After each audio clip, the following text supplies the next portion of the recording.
Jarrett Goes to the Movies is a free, commercial-free podcast made possible by our amazing supporters. Please take a moment and visit jarrettgoestothemovies.com. Let's go.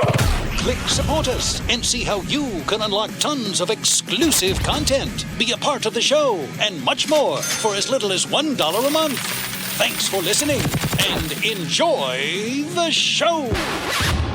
Oh, and listener discretion is advised. Greetings, everyone. My name is Jarrett Reddick, and this is a podcast. It's called Jarrett Goes to the Movies. Each week, we get together and talk about a movie that we watched that week, plus whatever the hell else is on our minds. And we're glad you're here. Her hand moved behind his head and supported it. Her fingers moved gently in his hair. She looked up and across the barn, and her lips came together and smiled mysteriously. You've been listening to The Grapes of Wrath by John Steinbeck. If you... Our college trip took 21 hours and 5 minutes.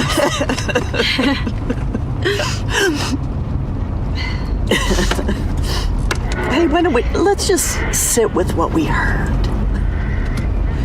Are you serious? Well, we don't have to constantly be entertaining ourselves, do we?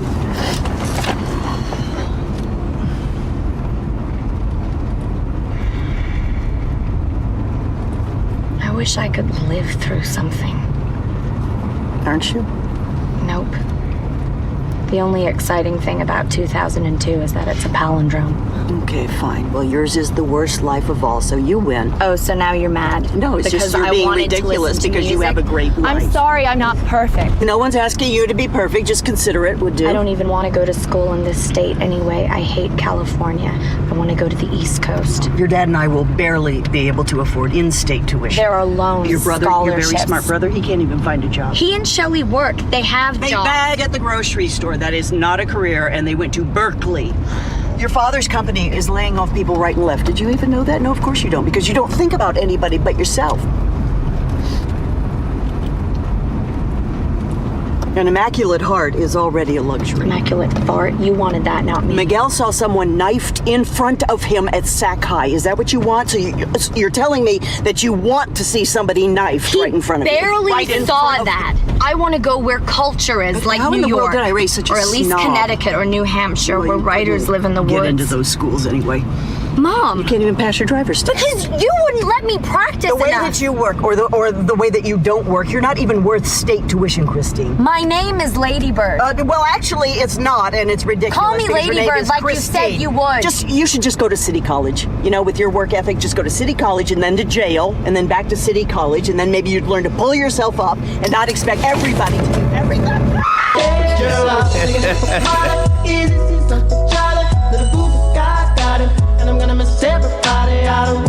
Man, how many times have you wanted to do that in your life?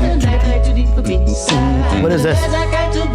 This is Bone Thugs and Harmony. Oh, nice. See you at the crossroads. Meet you at the crossroads. Got it. How come you know so much about this kind of music, but you don't know anything about anything else? Everybody knows this song About but you. anything else? I'm just saying, What do like, you mean? your parents didn't let you watch movies or listen to music, but you know, like the Beatles and shit, but how do you know, like, what were you talking about earlier? Like, Cool Steve or some shit? Rob Bass. Rob Bass. Cool Steve. You know? Well, that was before Rob Bass became Rob Bass. He was Cool Steve. Bad news for you, by the way. What?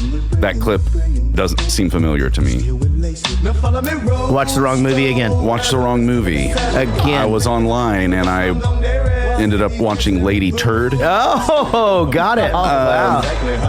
You know, it was fine. Yeah. I felt like it took a lot of the plot from Two Girls, One Cup. Yeah, German lesbian flick. But yeah, at least in this one, there was more character development. I agree. Yeah. You got to find out, like, why they were pooping in cups. Sure, and then putting it in their mouths. Yeah. Yeah. So, I'm sorry. I mean, I'll follow along as best I can. Do the best you can. That's all we can do. So, sorry, just a mix-up. Welcome to Jarrett Goes to the Movies, a weekly podcast that we do right here from my house. And, man, we're having to do a bunch of them because we're trying to catch up from me being on tour.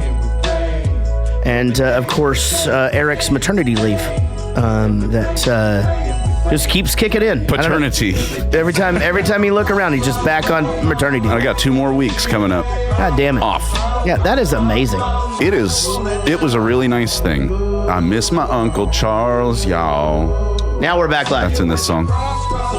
Be lonely. We're back. You won't be lonely. That was nothing to us. That was the software that shut it down. So this is a weekly podcast that we do. This week we're talking about the movie Lady Bird. It's a Monday night. It's party night. You know? It's the biggest night of the year. Happy Veterans Day from us to you guys. When you're hearing this, it won't be Veterans Day anymore, but as we're recording it, and if you're watching live, which you can do each time we do one of these, we go onto Facebook Live and post that we're there. So you can sign up for those notifications instead of trying to keep up with our schedule. However, I do want to wish all of the men and women of our armed forces and their families a happy day and to say thank you to everybody. I was also in the military. I did a stint in Korea. I didn't actually. No, I did go to Korea and play for the troops. Same thing, right? Yeah, I have a buddy who rocks troops. Oh yeah, you all do. over the world. Hell yeah, you do. No, but in all seriousness, thank you guys and girls, and lots of my family have been in the armed forces, and obviously lots and lots of good friends of this show. So special shout out to Woody Chambers and Greg Lee. Yes. No. Anybody else that we can think of off the top of our head? If we're not naming you off the top of our head, it's just because I fucking didn't prepare. Well, hey, Eric, how you doing? With me, as always, is Eric. I'm awesome, man. Yeah. Been a whole 2 days since I saw you. It has been. I don't know if I said this last time, but you decided to do a whole middle finger to trivia last week and do a really hard category or two. Yeah, the movie round sucked too. And but do you remember that we only missed 6 total questions that week? 5 of them were in the movie round. 5 of them were in the movie round. Yeah, we sucked up. We did. Yeah. It was bad. My lovely wife Casey is here.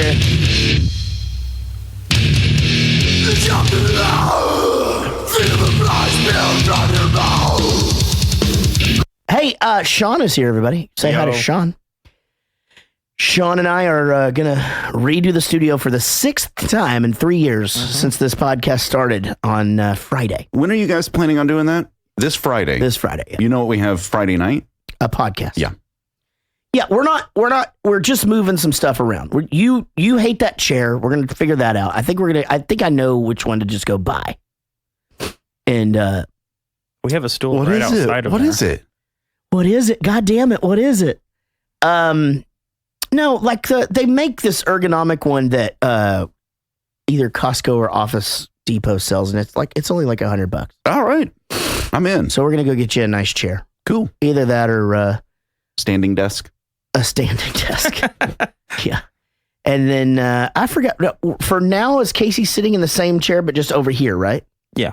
Yeah. So we're gonna take that chair and move it to there. No, we're not gonna do that. But eventually, we're getting her a new chair because she doesn't want that chair anymore. Or did you decide you do want the chair? No, it's so uncomfortable. Okay. So we'll figure that out. I'm sure it's fine for like normal use, just not for like 3 hours of like bleh. Yeah, got it. So anyway, thank you guys for tuning in. We are talking about the movie Lady Bird. If you are watching us on Facebook right now, or just remember we are an audio podcast. You can find us on any podcatcher. Anytime, go check out a movie that you pick a movie that you might like. Especially after the first year, and listen to the show. It's a lot of fun. Hey, a big our supporters have become family to this show, and many of them we like to call friends. We've had a lot of them in studio, and I love the fact that it seems like things that follow me around, like Bowling for Soup fan page, and then and this network that we have going with Jared Goes to the Movies, it does become a community. And so I do want to say condolences to Jared Spear, who had to put his dog to sleep this week. It's fucking sad, and Jared is a great, great friend of this show and has been with us since the beginning. So to everybody else, hey, connect with us. Our website is jarrettgoesthemovies.com. You can find us on Facebook, just Jarrett Goes the Movies. It's Jaret, for those of you who didn't know that. And we also have a really cool fan page on there. And then find us on Instagram at Jarrett Movies. Like I said, we are fan-funded and fan-supported. If you'd like to be a part of the winning team, go to patreon.com/Jarrett Goes to the Movies.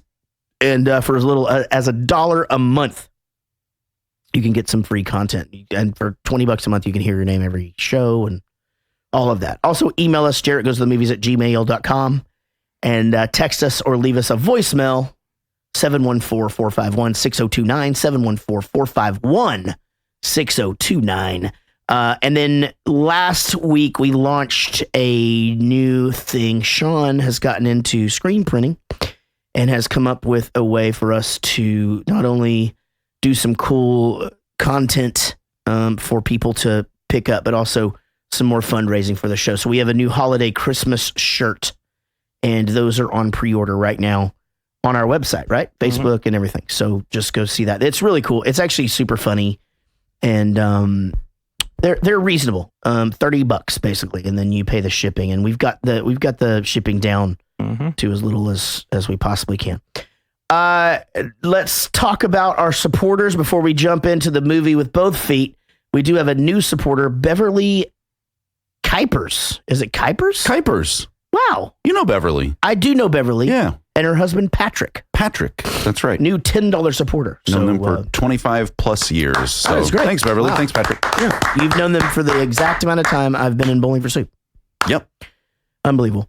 This is a David Dooley and Wendy, Queen of the Podcast, Kropf production. David Dooley was on last week, if you guys would remember. And Wendy will be on tonight on 5 Questions. Our producers are also Patreon supporters. They do include Adam Kramer. They do include Adam Craner, Amy Pitzinger, Andy Smith, Ashley C., Brian Mason, Brian Dunning, Shell Ordway, Chris the $6 Million Man Cranfield, who I just became LinkedIn friends with today. As did I. Why do you have a LinkedIn? Did you really? Yeah. So man, I don't know. I think I have it because, like, back in the day, you just joined all the social shit.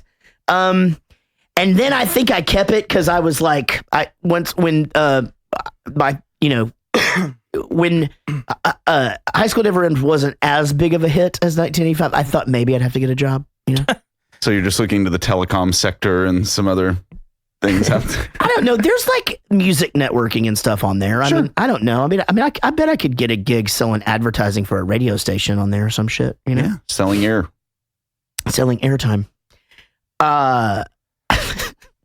What a fucking funny thing to talk about. Chris Holt, Chris Jacobs, Daniel Cotton, David Dooley, David Murray, Derek Smith, Diane Small, Don Petretta, Geraldine Darling, Gregory Cordone, Greg Lee, Greg Stevens, Jared Spear, Jeff Yeager, John Gickler, Josh Millman, Kim Murphy, Kirsty Fisher.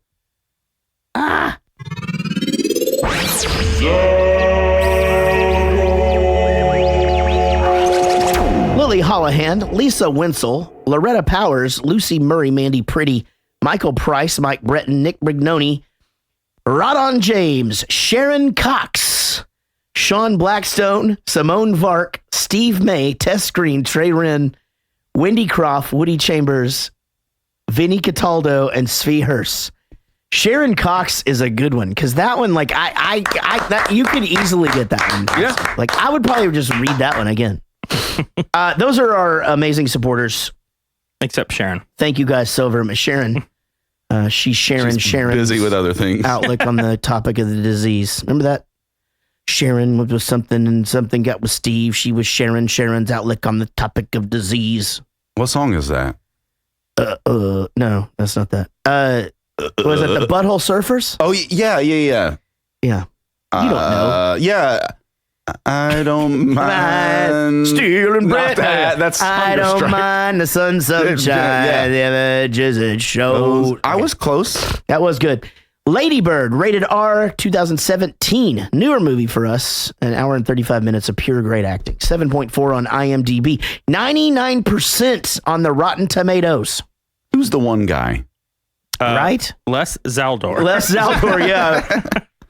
It was fine. Dude, I mean, it just had to have been... Look at those numbers. That's what I'm just about to say. This had to have been... I can't believe... It was a sleeper. Yeah, so here it is. Budget was $10 million, okay? Okay.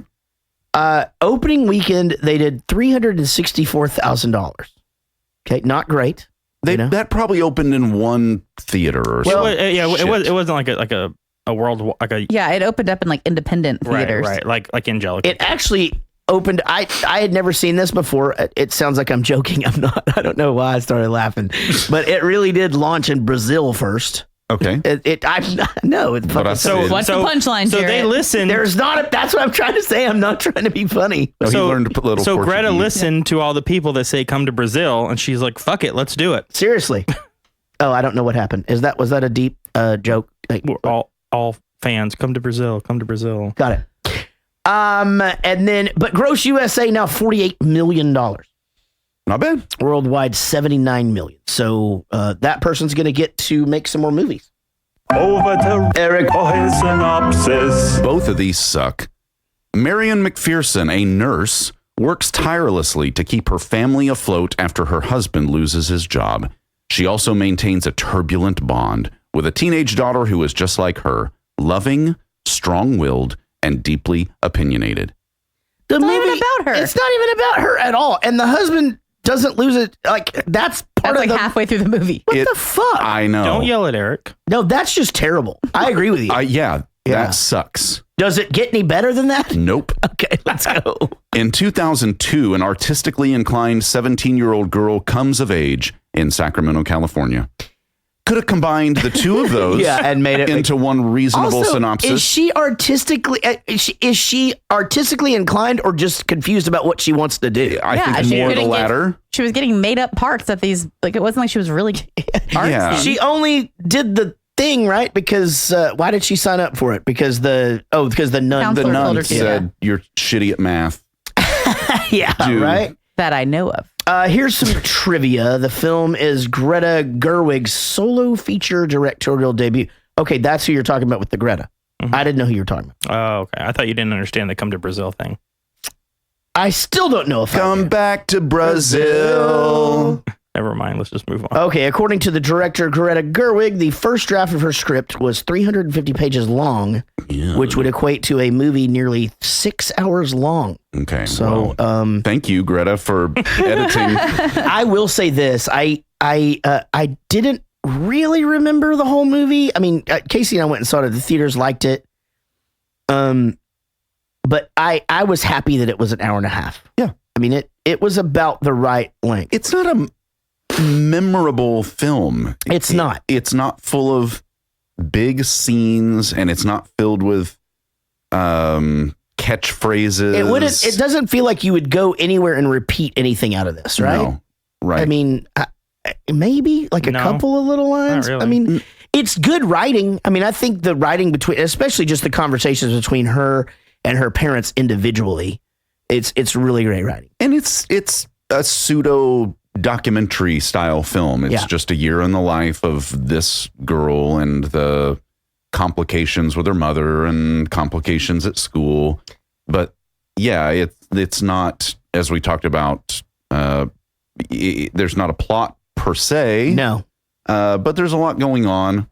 But I mean, yeah, an hour and a half, totally reasonable. 6 hours? No. Saoirse, is that how you say it? Nope. Try again. Saoirse.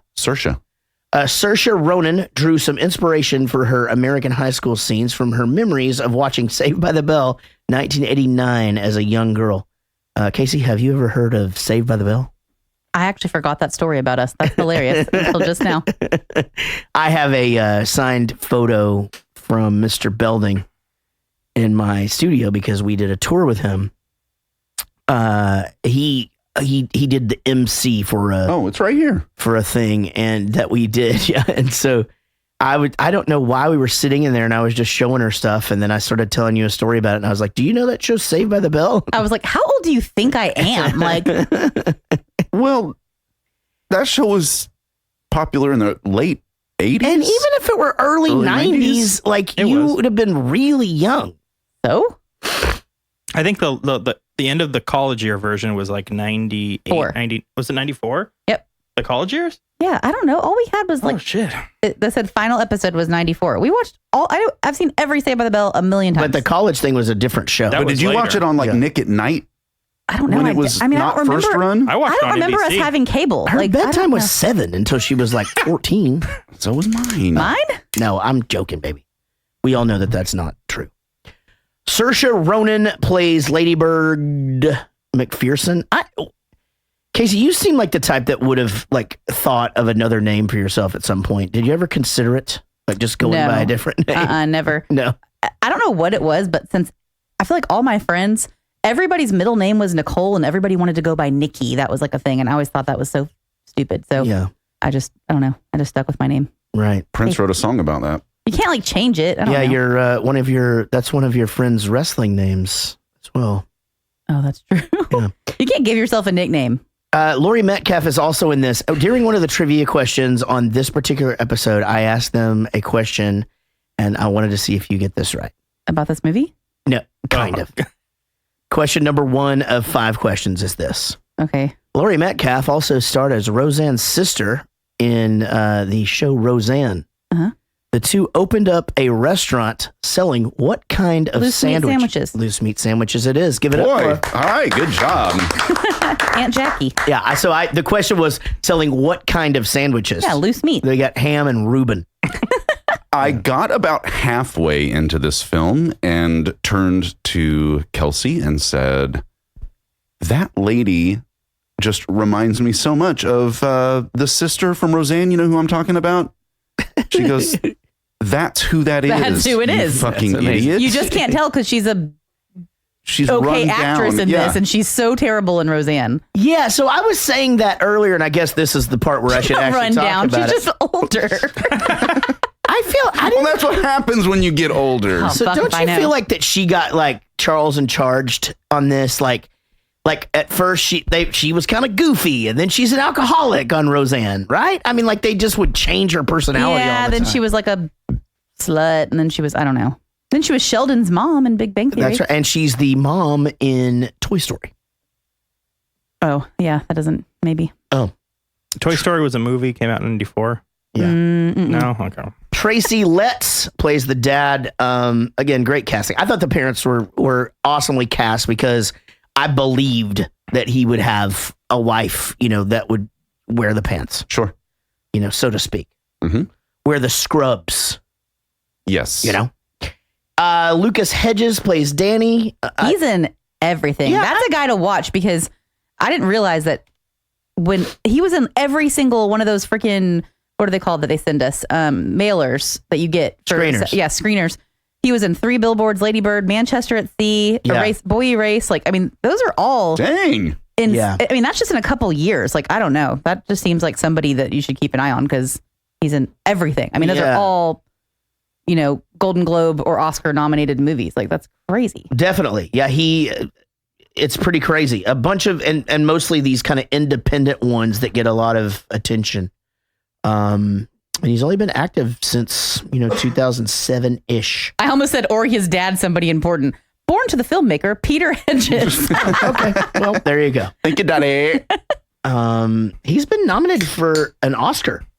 Yeah, he started in Wes Anderson movies. Like, Yeah, he was in Moonrise Kingdom yeah. And Hellraiser. and Hellraiser, the noted Wes Anderson film. So he was nominated for Manchester by the Sea as best performance by an actor in a supporting role. That's fucking crazy. Yeah, those are all huge movies. Yeah. But and did then- they get a 99 on Rotten Tomatoes? The main girl, whose name I can't say, what's her name? Saoirse. She was, did you ever see or read Lovely Bones? I don't think so. No, that was like a big one back in the day. It was a book about, it's essentially told from the perspective of a little girl who was murdered, but she's like in heaven, and they're like kind of following the case of the man that like sexually assaulted and murdered her and some other people, and really, really interesting. She was the main character in that. Timothy Chalamet is the boy who isn't a virgin or is a virgin, and then all of a sudden he's not. But he's such a loner and so cool. He was in Interstellar. He played that. He played Tom in Interstellar. I knew he looked. And then okay, he was in Beautiful Boy. So that serious movie with Steve Carell. So him and Lady Bird are both going to be in the new Little Women at the end of the year. Yeah, he's that. This kid also definitely doing a lot of stuff. Lots of stuff. Who else we got? And this is the girl that I was going to talk about, actually. Beanie Feldstein. I'm going to say Beanie Feldstein. Wait, I remember something about her. I think is that Home Dude's sister? So this girl is like she's really funny, and she's in that movie that wasn't amazing, but we went and saw it called Booksmart. Was that what it was? Yeah, Booksmart, which kind is of like Girl Superbad. Yeah, she was great. She was also in Neighbors too. I don't know if you remember her in that, but she was really funny. She's Jonah Hill's younger sister. Well, that fucking makes sense. Well, there you go. Is she really? Yeah, I when you said the last name, I was like, wait, that's Jonah Hill's real last name. Oh, yeah. No shit. Yeah, younger sister. That's amazing. Well, if that's that they're super close. If that's it, because he talks about her all the time. Lois Smith plays the nun. Stephen McKinley Henderson plays the. Lois Smith was the aunt in Twister. Remember the one that she feeds the whole crew with their cows. I wouldn't remember that. Anyone from remember Twister? I mean, yeah, cows. That's like Meg, right? yeah. It was Aunt Meg. She was also on Desperate Housewives. Casey. Who? She was? This girl that we're talking about. Oh yeah, I remember her now. Yeah, let's see. Fried Green Tomatoes. Mm-hmm. Yeah, she played. Oh yeah, she played Jessica Tandy in Fried Green Tomatoes. No, Jessica Tandy is a person. Oh, okay. I thought that was the same. I'm sorry, I must have missed that one. And then No, that was the musical. Odia Rush is also in this.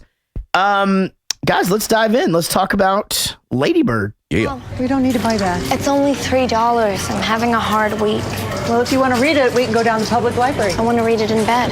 That's something that rich people do. We're not rich people. Stop. Stop it. Stop it. Listen, stop. Hey, Hi. come here often. Excuse me? I'm Lady Bird. We're going to be in the musical together. Oh, yeah, I remember you. You were wearing that dress. Well, I just wanted to say what's up, and I'll see you in rehearsal. Thanks, I'm super excited. You live in the neighborhood? No, I'm from the wrong side of the tracks. Wait, what? Is that your family? Yeah, Wow, there's so many of you. Irish Catholic. It's hard to find a girl to date that's not my cousin.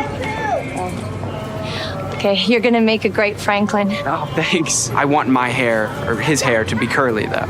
Yeah, Like Jim Morrison, very 70s. like Jim Morrison, exactly. Yeah. Danny! Oh, I gotta go. Bye. Who is Jim Morrison again? He was in a rock band, moron. The Doors. I knew that. This is with your employee discount? Yeah, it's already included. Yeah, so meeting at the grocery store. Is there one self-respecting indie kid who thinks they're so different than everybody else that doesn't know who Jim Morrison is? Probably not.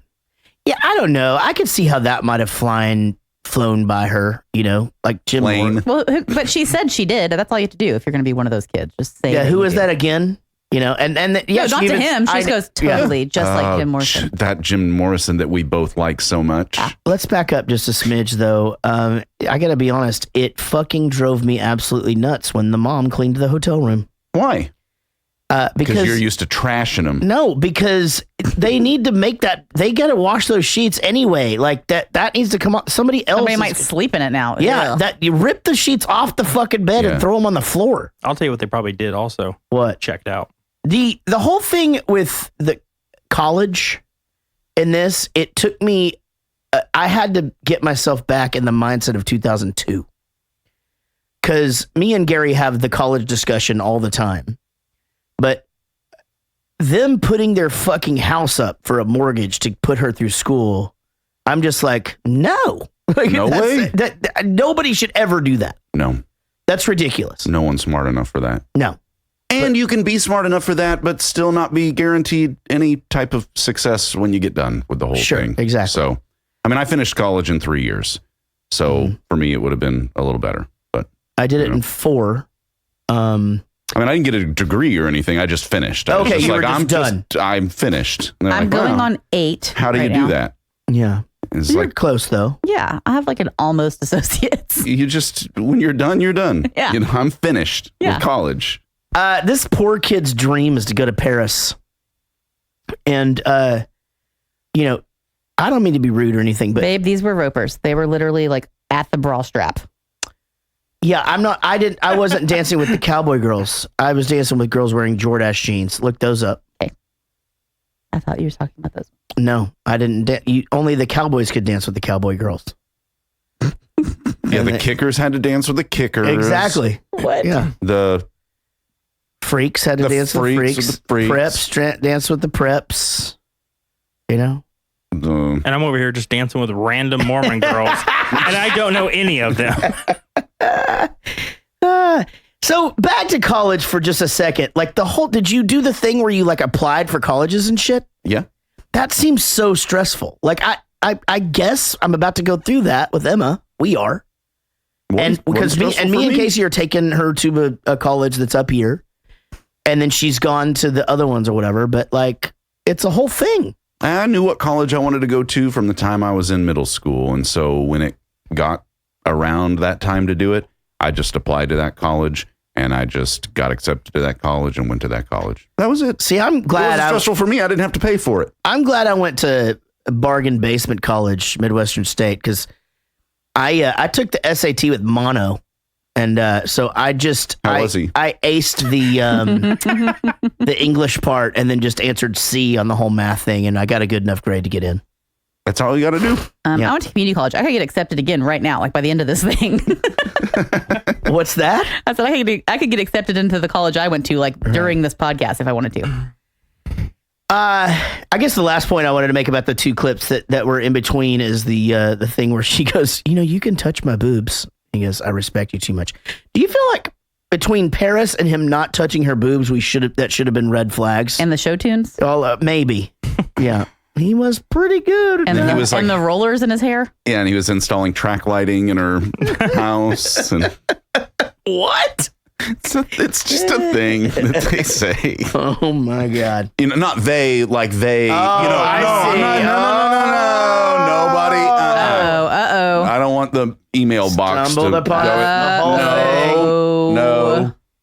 Oh man. Don't fucking. Love you. No, don't. Didn't like that Martin Luther King speech that much, did you? No. He had a really weird dream last night. That's what it should have been. Yeah, going to Disneyland on a carrot again. That's another red flag. Yeah, well. It was like 6 flags over red flags. Okay, if you're going to tell a girl that you like that you had a dream about her, wouldn't you just make something up cooler? Yeah, we were kissing and stuff.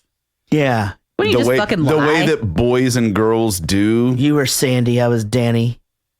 That'd probably be another red flag. Grease too. Oh, you're probably right. Yeah, they're not in Grease too. Oh, are they not? No. Neither one of them? No, exactly. Sandy's cousin is in Grease too. Oh, moved into town. Yeah, and he becomes the cool rider. Like when Bo and Luke Duke had their cousin after they quit the show or whatever it was.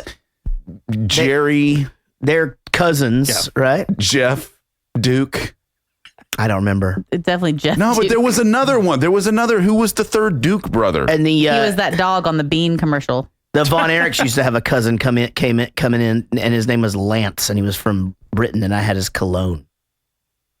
Lance Von Erich cologne. I wonder if you can still get that. Oh, this is Dukes, like actual Dukes. No, I know. They replaced him in the show. No, I know. I'm looking up, trying to Google this, and it's like Richard III of England. Anyway, doesn't fucking matter. Duke boys. Did Danny say whether his grandmother has a formal Thanksgiving? I don't know. There are a lot of kids, but she lives in the Fab 40s. Oh, well, your dad and I went to a dinner party once in that neighborhood. The CEO of ISC, that was pretty formal. You're not going to a funeral? Well, I don't know. What says rich people Thanksgiving? I just think it's such a shame that you're spending your last Thanksgiving with a family you've never met instead of us, but I don't know. I guess you want it that way. Are you tired? No. Hey, Marion. Hey, Joyce. Hey, how's the baby? He's crying. No, I want to see a picture at checkout. Okay. So if you're tired, we can sit down. I'm not tired. Oh, okay. I just couldn't tell because you were dragging your feet. Well, I just couldn't tell. Why didn't you just say pick up your feet? I didn't know if you were tired. You were being passive aggressive. No, I wasn't. You are so infuriating. Please stop yelling. I'm not yelling. Oh, it's perfect. Do you love it? So here, I started trying to remember the rest of the movie or whatever. She asked her if she's tired. I was like, does she have cancer or something? I was like, maybe she's got some disease because why the fuck would your mom ask you that while you're shopping? Because she was being passive aggressive. She was, yeah. Yeah, she sucks. That's why. Yeah, she is. I mean, like the whole dragging your foot. What does that even just mean? Everything that she would say to her, just like hateful. Actually, the thing that really got to me was when she, and I don't know if we're on the right clip and this isn't a clip. So, but when she said, did you ever not fold your laundry like perfectly so that before your mother wouldn't be mad before at you went to bed? And did you ever wish that your mom wouldn't come in and yell at you about that? And her response was, well, my mother was a raging alcoholic. An it's like, abusive Jesus alcoholic. fucking shit. Can I not fucking, like, what I'm saying is give me a break. Right. You know? Well, I feel like the other way, but at the same time, it's like perspective. Like what she's doing is just trying to keep things orderly and control. I'm sure there's some psychological shit there, right? Yeah. Coming from an abusive home, having control. And she's like, well, my mom was a raging abusive alcoholic.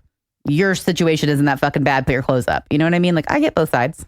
Yeah, it's, that's why it's complex, It's a very complicated relationship. We'll get more into that.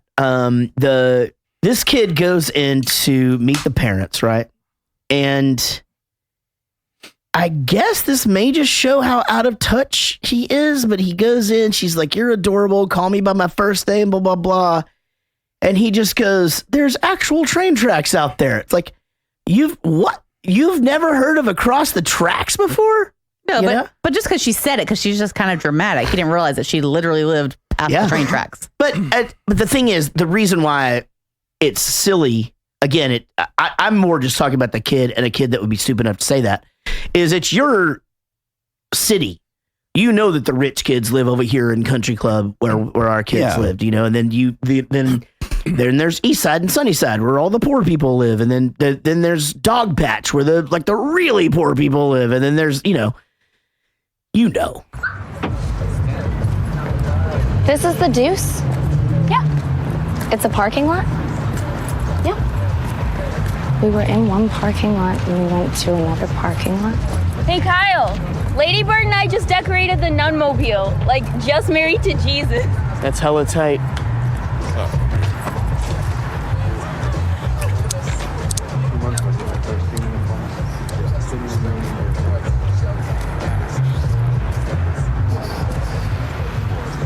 What you did was very baller.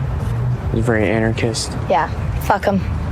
Don't worry, I'm not gonna snitch on you. Well, I hope not, because I'd fucking kill your family. What? Sorry, that was an exaggeration. It's okay. My dad has cancer, so I guess God's doing that for us. Oh, I'm sorry. You work at New Helvetia, right? Right. Can I get your number? We were looking to set up some more gigs down there. Definitely. It's my parents' number. You don't have a cell phone? Nah. Good girl.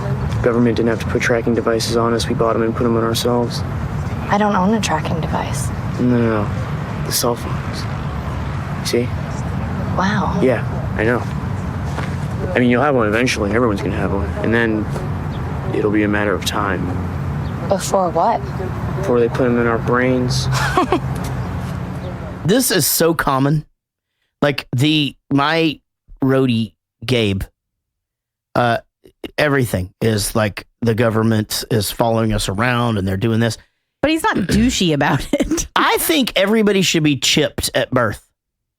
We chip everybody at birth. Yeah, we chip dogs. Yeah. And here's the thing. And then we just do away with abduction. Just no more abductions. That's it. You just get a chip. So we find out here that that this one kid, Kyle, is a fucking douche. And even if you don't want people to be chipped, you do think that it's super douchey to say that you have to roll your own cigarettes, you don't support the economy ever, and you don't like money. Like, what the fuck is this? And he's a rich kid. Yeah, also. I also go to a private high school. Yeah, really rich kid. Yes. Yeah, Well, you saw his house. Like, I mean, he's one of the rich kids. I hate money. It is easier to hate money when you're rich than when you're poor. Exactly. And so let's have you go live on the other side of the Yeah, I mean, he's a tracks. hypocrite. That's the whole point. Like, oh, Right. you don't have a Yeah. cell phone? Yeah, we do this and we buy it. He has a cell phone. Also, have y'all ever had a friend that's just reading all the time? I know they do them in movies, but just like a guy that's just like got a That book. sits at a party, sits over by the And pool, he's just reading? reads the history of everything. Yeah. You know of all what? time. I'm going to just put this out there.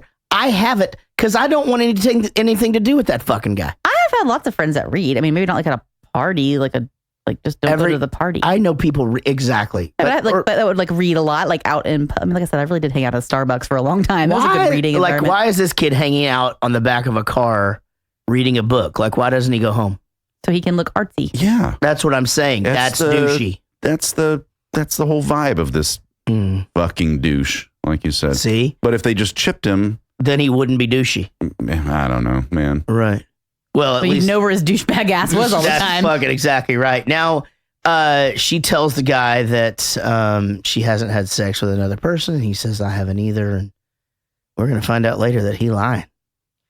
He hasn't lied in 2 years, Jared. Dad is depressed. And then we get the anytime you have a movie like this, you have to have a best friend fight. Mm-hmm.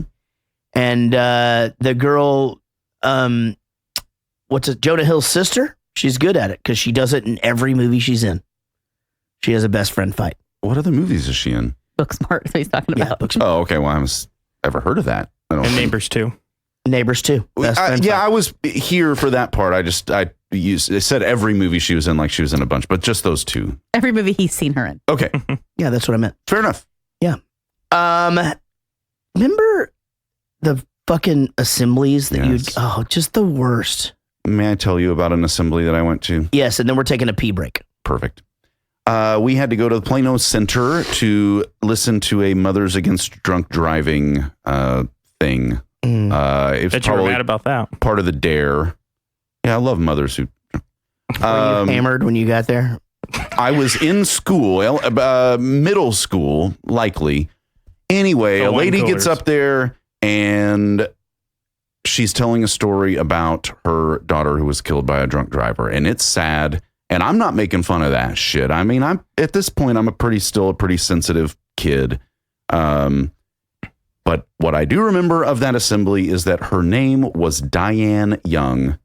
And when she introduced herself, some jackass 7th grade idiot goes, well, she's not Diane Young, but her kid sure is. Ooh. And I remember just going, what a fucking dick. This lady's about to tell us about drunk driving, and I was an innocent kid and all that stuff. And fucking jerk.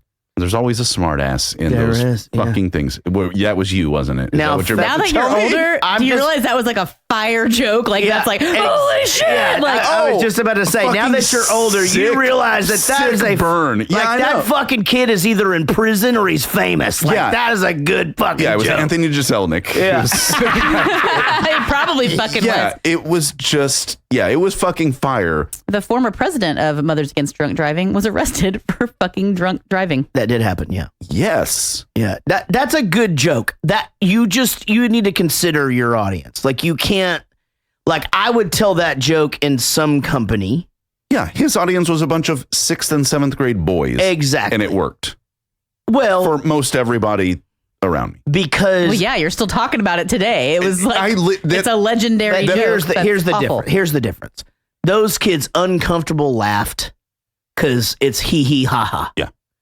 They didn't get the fucking brilliance of the joke, which would happen in the current setting of our friendship.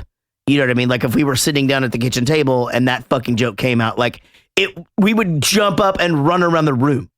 Let's do it right now. Everything we do is for you. Everything. Do you think I like driving that car around? No. Do you? No. Do you think I like working double shifts at the psych hospital? No. You needed to go to the Catholic school because your brother saw somebody knifed in front of him at the public school. Is that what you want? Larry, what are you doing on the computer? Nothing. You think your dad and I don't know how ashamed that you are of us? Your dad knows. Your dad knows why you ask him to drop you off a block away from school every day. Dad, I didn't mean to. You made him feel horrible. Horrible. I'm sorry. Do you know Marianne, that? you didn't have to bring No, that Larry, up. you can't just be the nice guy. She has to know. She has to know how you feel. Otherwise, she's just going to think she can say anything at all, and nobody ever gets hurt. Wrong side of the tracks. I didn't mean it that way. It was a joke. Yeah, it's just a joke. Mom and Dad, they don't care. We didn't think we'd be in this house for 25 years. We thought we would have moved someplace better. Whatever we give you, it's never enough. It's never enough. It is enough. Do you have any idea what it costs to raise you and how much you're just throwing away every day? Give me a number. What?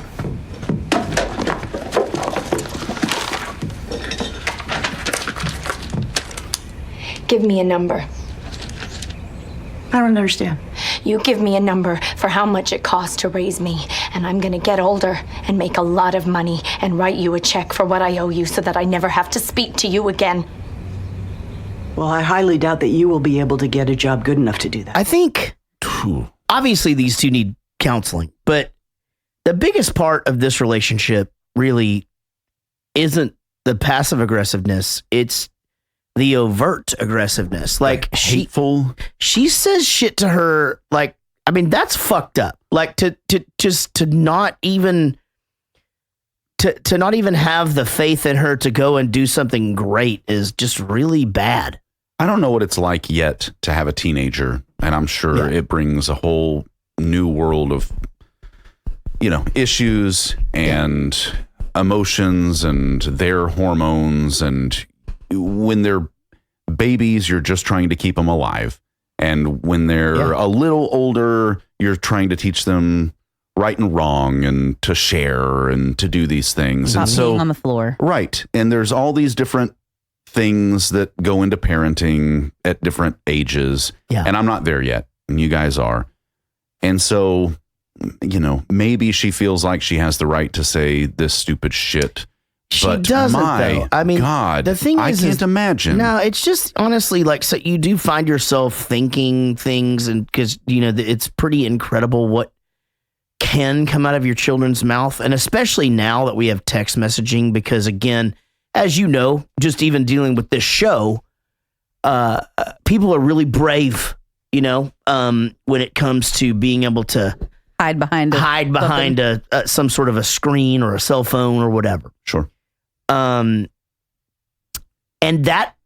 that's a factor. I mean, it's a factor, especially if you're in, like I said, in a split home where, half the time the older children are over at the other house, they can kind of say those things. I mean, I've gotten to the point with Jack to where I just won't text it when it comes to anything I'm like, I'm right here. Come talk to me. Why? Because I'm not doing this via text or whatever. And he's definitely not bold enough to say it. And it just, the whole dynamic changes. Like, and the thing is, you can read into texts and shit and create all of this insanity. But yeah, I mean, it's not fun. The thing about it is, though, is this isn't the first time or the only time that this mom says, you're not good enough. You're never going to be able to do this. The way she worded it the first time was, you're not worth city college tuition. You're not worth. I'm like, ugh, that was poorly worded. She could say, your grades are shit and your math sucks. And if you don't get that up, then you're not going to a good college. Like, like if you're not working hard now, then we're not putting our house, get a second mortgage for you to go fuck off in New York. That's a normal tactful way to say that. Yeah, but maybe not even fuck this, off. But besides that part. But even this, I mean, you're never going to be able to do that. Those words should never come out of any parent's mouth, really. I mean, honestly, I think the mother character is supposed to be more complex. I don't think that they did enough with that. They probably didn't have time. I'm sure a lot of it got cut. They showed this relationship with her coworkers and her thinking about them and getting them a present. The lady at the thrift store and how is your baby? I want to see pictures. They see this complexity, and even the daughter knows it's complex because she'll say, I don't like your mom. She scares me. Well, she loves me a lot. That's why she's like that, which everybody's like. I'm sure we'll get to that conversation. Have you noticed how, though, everything she says, she's repeating something somebody else says?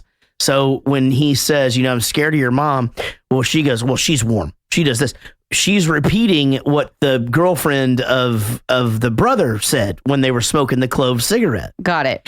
And so a lot of times, like those positive things that she's actually being able to say out loud about her mom are things that other people have said because maybe she doesn't know that. I didn't pick up on that. But it's the whole, right. It's the whole, like, you can't call my friend fat. I can call my friend fat, but you can't. And if you do, I'm going to defend it. I think we learn towards the end of the movie that that the mom clearly has issues communicating, hence, what happens at the very end. And I think they should have focused more, if you gotten more of a backstory on her and this abusive drunk mother. I mean, this is clearly a clear case of projection, right? Sure. She's not fulfilled in her life. They're having financial problems. It's, it's so clear, but it wasn't shown. I don't know. I think that, again, it was 6 hours long. Yeah. On the first, and they got it down to an hour and a half. So some of this character development. I mean, in getting into all of that, it's interesting. They show a really good marriage between the parents. Them sitting in the bathroom, her reading the paper while he brushed his teeth, and even the getting laid off. It's funny. She doesn't really get onto him about it. Instead, she projects that onto Lady Bird. Like, this, like, here are the things that I think about it. We're going to be poor and blah, blah, blah. But she doesn't say it to the dad. Yeah, because he's going to be depressed about it. And he's the good cop, right? He's the nice guy. Yeah. You don't want to hurt his feelings more because he's already been beat down. But yeah, I don't know. It's a complicated thing. I wrote down they need therapy all in capitals. Now, so as we get back to, like in between these scenes when the girl,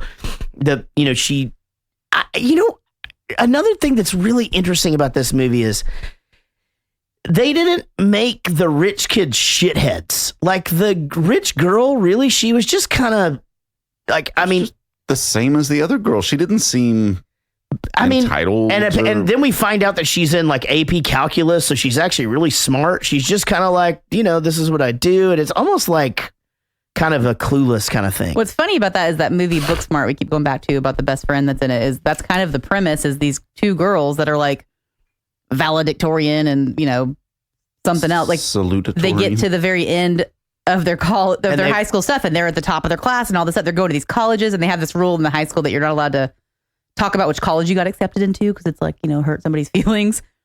So they're like, well, we've been studying, we've been doing this. These other kids have been partying and being assholes. And then they find out that all these fucking shitheads that have been partying through college all have the same grades and are all going, are all going to these or going to Harvard and Stanford and all this stuff. So they're like, we wasted our years like doing this. Like, great premise. Because the shithead rich kids, sometimes they have good grades. We have, family members that have friends that are like that. Yeah. Like, I definitely didn't wear my grades on my sleeve or like brag about it or whatever. I made fucking good grades, but I was the long haired dude that like didn't give a shit, that is a great premise. That movie is worth just a look, if you ever just want to giggle with the wife or whatever. It's not nerdy to have good grades anymore. Every popular kid is in freaking National Honor Society. Yeah. Right. Yeah. No. So anyway, she calls her and she's like, we got out early because all of the Irish girls are sloshed. She goes, oh yeah, I forgot. Happy St. Patrick's Day, right? And then she's just fucking in front of the blue house. Apparently somebody told her that she lived in that neighborhood. Uh-oh. That was, she told her. That's what I'm saying. Yeah. Like, it's like, that is not. Guess where I'm at. Right. No, don't be there. No. Please don't be there right now. Yeah. So, but I actually, you know what? I take back what I said. Maybe she is shitty. Because she goes, are we still friends? I mean, if Kyle is still your boyfriend, I guess I'll stick around. It's okay. Just well, she said she doesn't like liars. Yeah, she's like, no, you sociopath weirdo. You told me that this was your house. Like, right. Now, they set that scene up and there's no way to know that had been honest about it up front where she lives, that they would have ever been friends. Yeah. So it could go both ways. Right. But she just walked into a house after showing up to what she thought was her best friend's house. Yeah. And she said the lady was freaked out. And so that's awkward. Yeah, she freaked out Danny's grandmother. I would probably be that way too.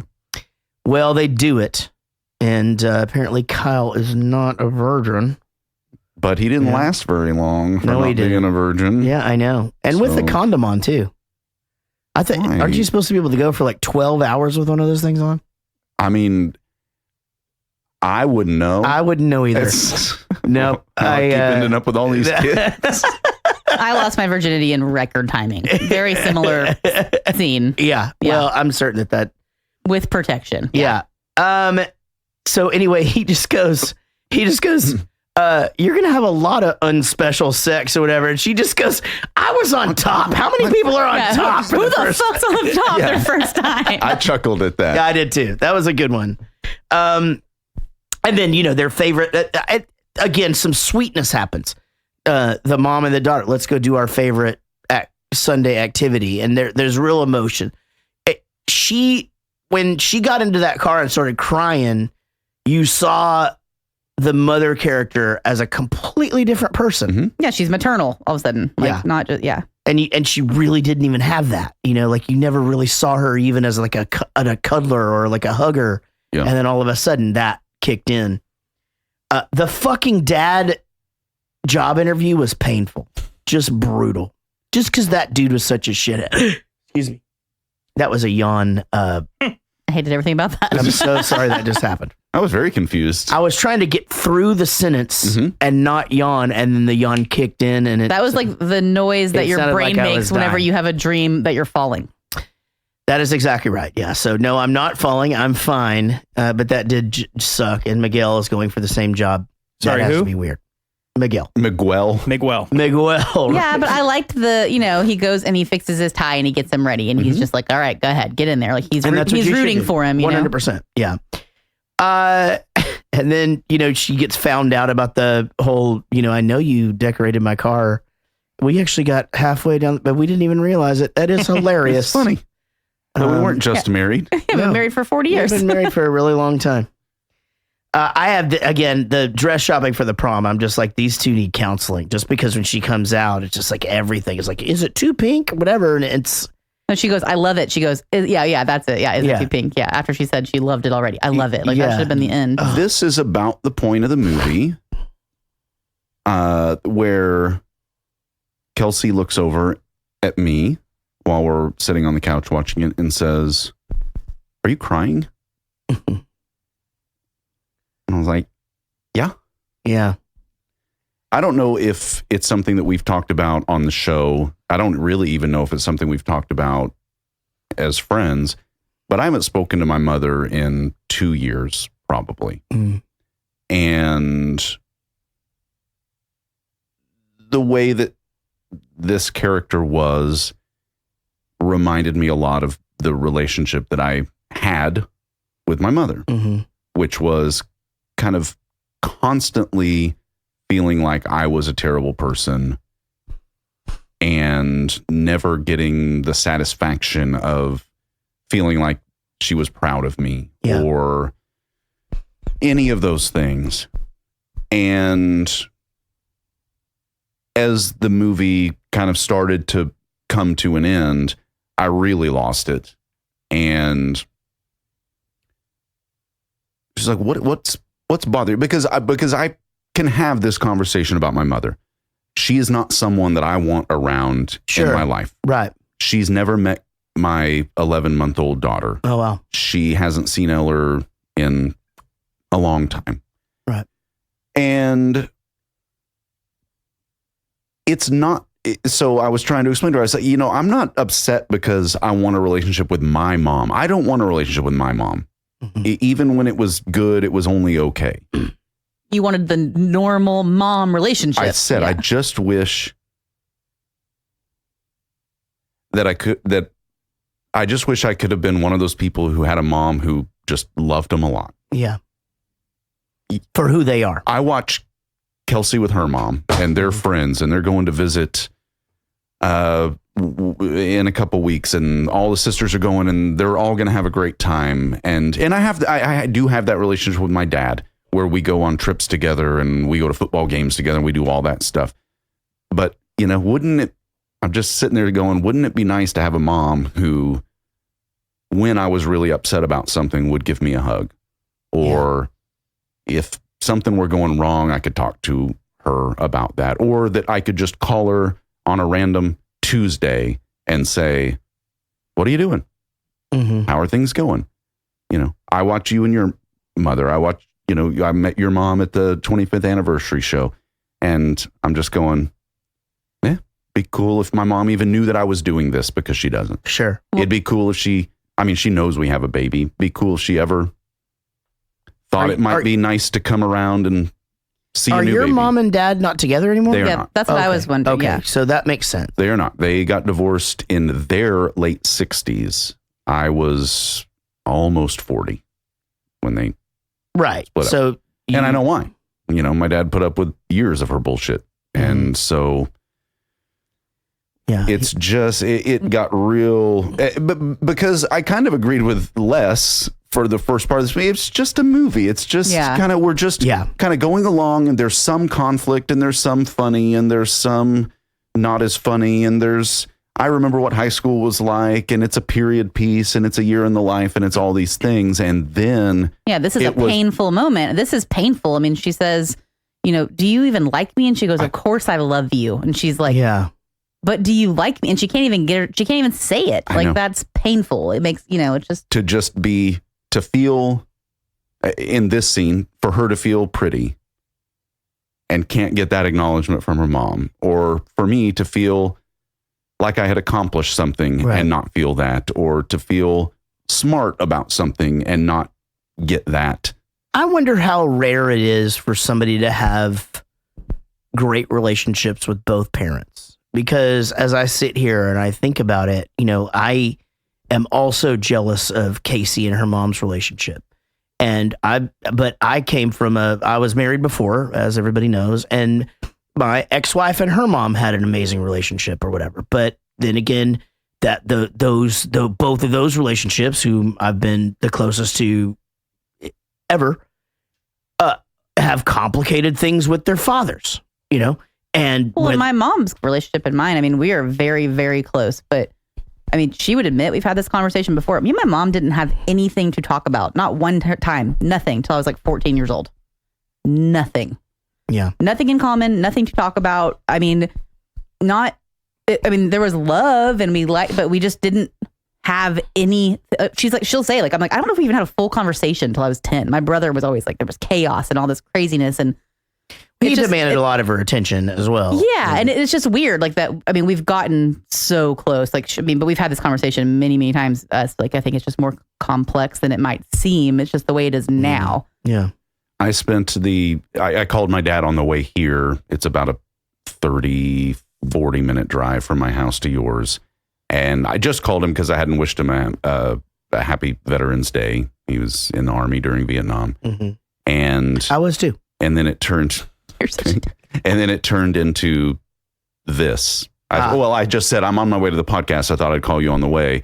And I said, oh, yeah, interestingly enough, here's what the movie. Yeah. And then said, oh, and this happened last night while we were watching it. And then all the things. And he's a really level-headed guy and obviously has been through it because he was married to my mom for many, many years. And so it just, I was turning left onto the street that runs in front of your neighborhood when I finally said, hey, I'm almost there. I got to, But does he understand, sort of like what does he go, I mean, I wish she would have been more like this or this or this, or does he just listen? Or he's fully supportive of me. Yeah. He offered a couple months back. He said, I've been thinking about going over to your mom's and talking to her about all this because I think it's just crazy what she's doing. And that is what? It's just not communicating with you? Correct. So that's on her end. Well, I mean, it's on both of our ends. Both of your end, but she's the parent. Yes. Yeah. And I said, don't. I said, don't do it. I said, I've thought about doing that, and we all know what the end result would be, which is just her digging in more and disappointing you. Right. Also. And I said, just imagine that same conversation, but coming from her ex-husband. Mm-hmm. That's not going to work out. Right. So let's not do that. And I don't need you to do that. And if it were just me, I might be able to reconcile with the fact that she is what she is and I'm an adult and that's fine. But you don't get to treat my kids this way. Sure. And come and go as you please. And when you're happy with me, then you'll come see the grandkids. But when you're not, then you'll go months without ever seeing them. And you don't think Eller has asked me, that's not fair to where's Mimi? Yeah. And I have to explain to him that she just doesn't come around anymore. Well, I think there's also something, I mean, I don't know if it's something that your father, he wants to go in and try to fix this. I mean, I don't think he'd be going to talk to her as her ex-spouse. I think he's going to talk to her as the father of her. You. Right, of but you. she would take it as, you need to stay out of my fucking business. Yeah. This isn't, we aren't married anymore, so you don't need Maybe I that. should talk to her. Okay. Yeah, give her a call. She wouldn't, I mean, she honestly would have no idea Who I am. that I'm doing this. Right. That I was kidding. I was doing a line from Ferris Bueller's Day Off where, remember when he just goes, what is it? He just goes, isn't it? Oh yeah, it's where she's in there and she's talking about her mom or whatever, because the sister gets arrested and she's sitting there with Charlie Sheen and she's just like, my mom this, my mom this. And he just goes, maybe I should talk to her. I had a guy at a Starbucks, literally my whole life I just had at Starbucks, who just literally looked at me and just goes, you wear too much makeup, you look like a whore. And because I knew the reference, he like freaked out. I was like, what if I didn't? Wouldn't that have been weirder if I hadn't? Like, you know? Yeah, what was he going to say after that? That was that scene. And I do wear too much makeup. I probably do look like a whore. It's fine. Oh, well. Well, I hope that communication takes it in whatever direction you want. I have two things about this. First of all, maybe I need to update you a little bit on my family shit. But secondly, I think that there's something to be said for poisonous relationships, and sometimes you just can't have that in your life and fucking still be a great dad and be a fucking happy person. Yeah, you don't have to have it in your life. And that's what's like clicked in my head. I've shut off plenty of relationships in my family because I've got my own family and I have my children, and like, I don't have to go sit with people that don't give a fuck about me or my kids or anything so that I can fucking shove turkey in my face and smile at them like anybody gives a shit. Like, I'm not doing that. Like, it's just not something that I'm interested in. I don't know. I don't have to. Like, I'm not getting drugged there by my parents because I'm 10 years old. I'm an adult. I'm a grown woman. I don't have to do it. And it's kind of empowering to be able to shut some of those off. Yeah, that was the whole thing. Again, it's not that I want a relationship with my mom. Yeah. I just wish I had a relationship with a mom. Yeah. Right. You know, that I had that. Yeah. As a thing. It's not about her. It gets so complicated too, though. And again, I think you should come do the Rockstar Dad show because I think we should talk through some of the shit. But I think it also gets complicated because of your children. It's like, okay, should I go have a relationship with her just so that my kids can know their grandmother or whatever, you know? And then, but that's hard. Yeah, I don't think they need that. Then I think you're making the right thing. And I don't even think I need to mention the fact that this guy honks for his prom date and she goes out there like, fucking, Zoe would just have to wait inside until Dickhead decided he was going to get out of the come car on up and pick her up, and whenever then I turn you're the ready. sprinklers on. Yeah. Yeah. Fuck him. Polishing your katanas. I know the fact that he said that too, and she still went like, you're going to go with a guy that honks. The guy that honks. And she just goes, yeah, I am. But you know, what's great is that she was empowered.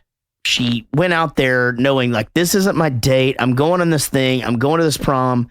They're not going to go to prom. You know what? I'm still going to, I mean, she had figured out the way that this night was going to go, and she made all of the right decisions. But she started it with like, yeah, that's fine. Like, she started going along with them, not going to prom at first. And that's then what was great. Then she changed it. I like that. That was a good turning point of everything. Like, it's time for 5 questions with 6 questions and a high score of 7. All right. Welcome to America's favorite podcast game show, 5 questions here on Jarrett Goes to the Movies, where we ask 7 questions and there's no score. There's just a winner at the end of it. That's it. Yeah, that's the whole thing. By the time we're done, the points won't matter. They don't matter. They matter for the first 6 questions. Right. Then we just take the points, erase them. We don't even have to do that part, do we? Which part? The part where we ask the questions. Yeah, because you have to Someone has to know. Somebody has to be the last person. Somebody has to win. So that they can turn around and lose. Get completely butt-fucked at the end of the game. They'll be up 5-1. I think it's like one of the only game shows that is like this. Where it still bothers me. I don't like that. So that's how Wendy's been winning, is she just doesn't give a shit the rest of them and just nails the 7th question. She gets the 7th question. I don't know. That's how she beat me in my first time on. See? I'm going to be honest. It's not the worst strategy. It's just, it's the best strategy. Yeah, I mean, that's... It's worked so far. Yeah, well, we'll see what happens. All right, we are talking about Lady Bird. Now, Wendy, as queen of the podcast, did you watch the movie this time? Yes, I did. She did I watch watched the it this movie. afternoon. Right. And very good. And then how about you, Les? Were you able to watch it? I watched it last night. It was I watched it. Yeah, this movie is pretty highly, it's critically acclaimed. It is. I enjoyed it. Yeah, I'm with you, Eric. It is. It is. So Les, I'm taking from that it wasn't your favorite. No, I was really wondering how it got critically acclaimed. And it wasn't bad. It was just a movie. Right. It wasn't bad. And what do you think, Wendy? I thought it was a movie. I don't know that it was award winning, but I liked it. I thought it was a good movie. Sean said that he liked the movie. He said it kind of surprised him a little bit. I had never even heard of it. So, but I liked it. It was a good movie. I think, when you get great performances like that, and a story that just kind of ties itself together where it's not hard to watch, Beetlejuice. You know what I mean? There just really wasn't anything so heavy in it that it just was easy. It reminded us of Boyhood, which was that Richard Linklater film. I don't know that one. It took like 12 years. It took 12 years to make, and the kid was older, had been getting older throughout the course of life, and then they would come back together after 3-4 years and film a little more of the movie. That's crazy. Send everybody off. Yeah. But it was kind of this thing where there wasn't a plot per se, but it was also pretty critically acclaimed for the same reason, because the performances were really good. And I think it got a pass somewhat because of just how unique that style of filmmaking was. Sure. Yeah, I get it. I think this one just being indie, and being that, people, they latch onto it. Well, I guess the best thing to do is just get into the questions here for you guys, because obviously both of you just seeing it for the first time really can't really tell me how it's aged, and it's a fairly new movie. So, guys, here we go. Question number 1 will, of course, be about the movie Lady Bird. Is everybody writing down your answers tonight? Yes? Okay. Yep. And you both have your trusty Jarrett Goes to the Movies pads, I see. And you look like reporters. That's fucking badass. All right.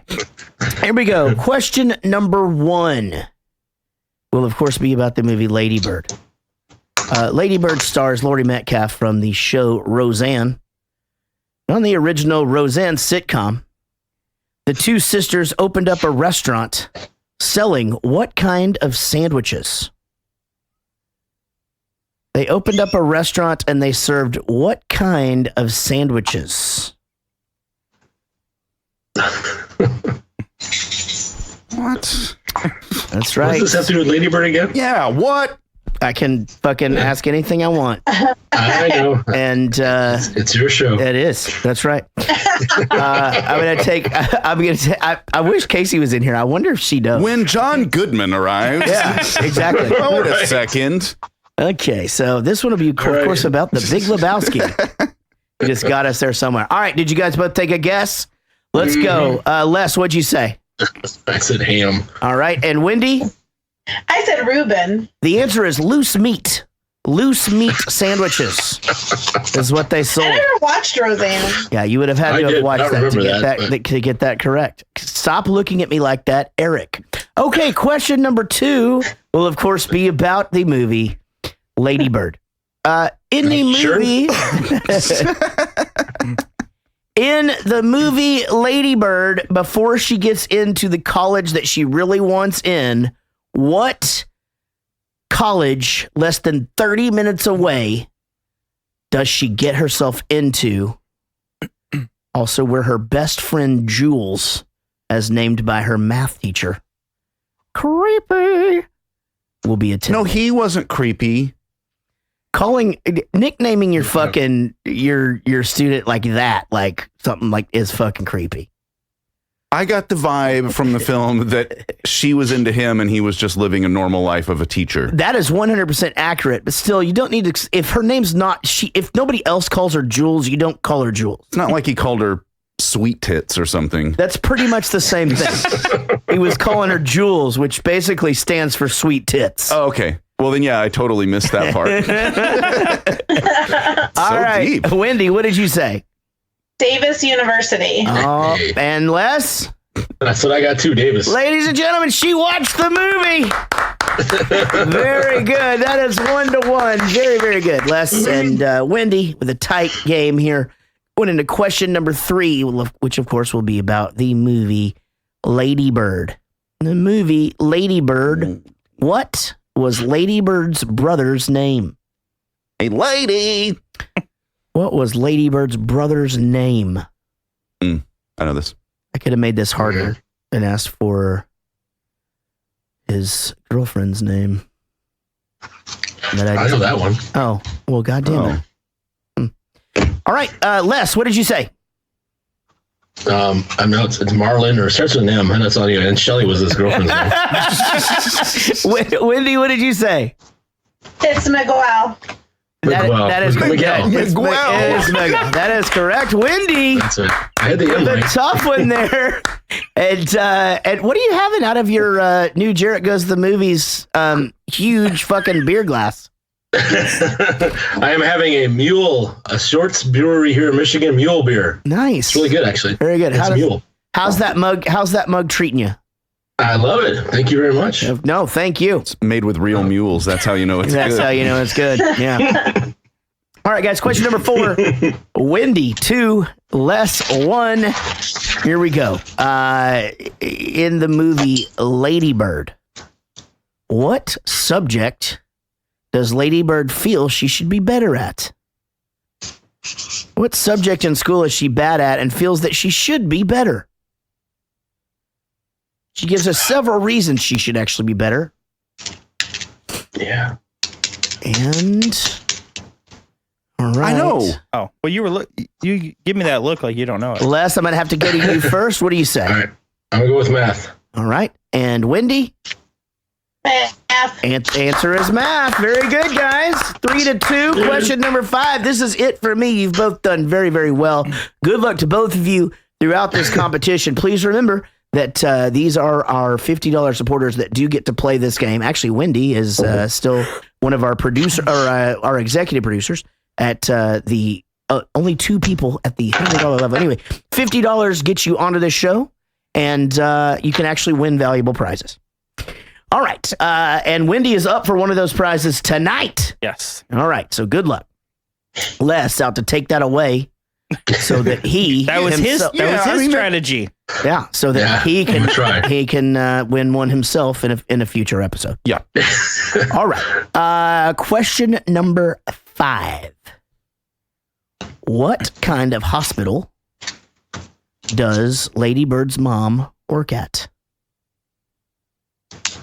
What kind of hospital at which does Lady Bird's mother work? With which, what? I just realized that I was like, hey, where does she work at? Hey, baby, it's mama. What was you saying that she works at again? You're not supposed to end a sentence in a preposition. That's correct. So you say, where does she work at, motherfucker? Yeah. Yeah. And that's a noun. At what kind of hospital? I think you would say at which hospital if you're going to give them choices, but at what hospital if you're not giving them choices. Sure. Well, I just said it the way that I said it and made it into a bit. No, I'm playing along with your bit. I don't know why you feel like you need to explain that to me. That was part of the bit. All right. I know that. God damn it. All right, Les, what you got? Well, I got pediatric hospital, but and Wendy, what did you say? I said mental hospital. That is correct. It is a psychiatric hospital. Yeah, that's right. Where she deals with depression and anxiety and things like that. Now we find ourselves in a crazy situation. Both of you, good luck as we do go into. Eric is on a tangent. Question number 6. This film is not the first time that Saoirse Ronan, Lady Bird, and Lucas Hedges, Lady Bird's initial love interest Danny, the one that ends up being gay, have appeared in the same film. In what Wes Anderson film do they both also appear, although they do not share any scenes together? These two previously have been in one film, and although they do not share the screen, in what Wes Anderson film do they both appear? Okay, that's a hard question. I can see that you both got your thinking caps on. Wendy, do you have a guess for this one? I do not. No guess for Wendy. No. Les, did you take a shot? I'm going to go with Hellraiser. He went with Hellraiser. The noted Wes Anderson film, right? Hellraiser. Is that Wes Anderson? I don't think so. That's Wes Craven. Wes Craven, I believe. Yeah, I do believe. Wasn't Nightmare Before Elm Street? It was Grand Budapest Hotel is the name of that. Oh, yeah, I would have never got that. I would have never gotten that either. All right, well, yes, guess what that does, guys? That leaves the score at 4-2 with Wendy in the lead. Les, that means that you get to take a crack at Sean's super hard question, presented by Will Vark's Rots of Ruck Takeout Cuisine, located at the corner of Franklin Boulevard and 65th Street in the heart of Sacramento. Take it away, Sean. All right, Les. It's only one question for this one. Are you ready? What is Lady Bird's legal first and last name?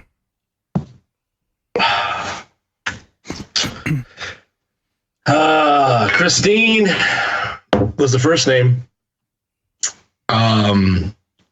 McPherson. Holy! Wow!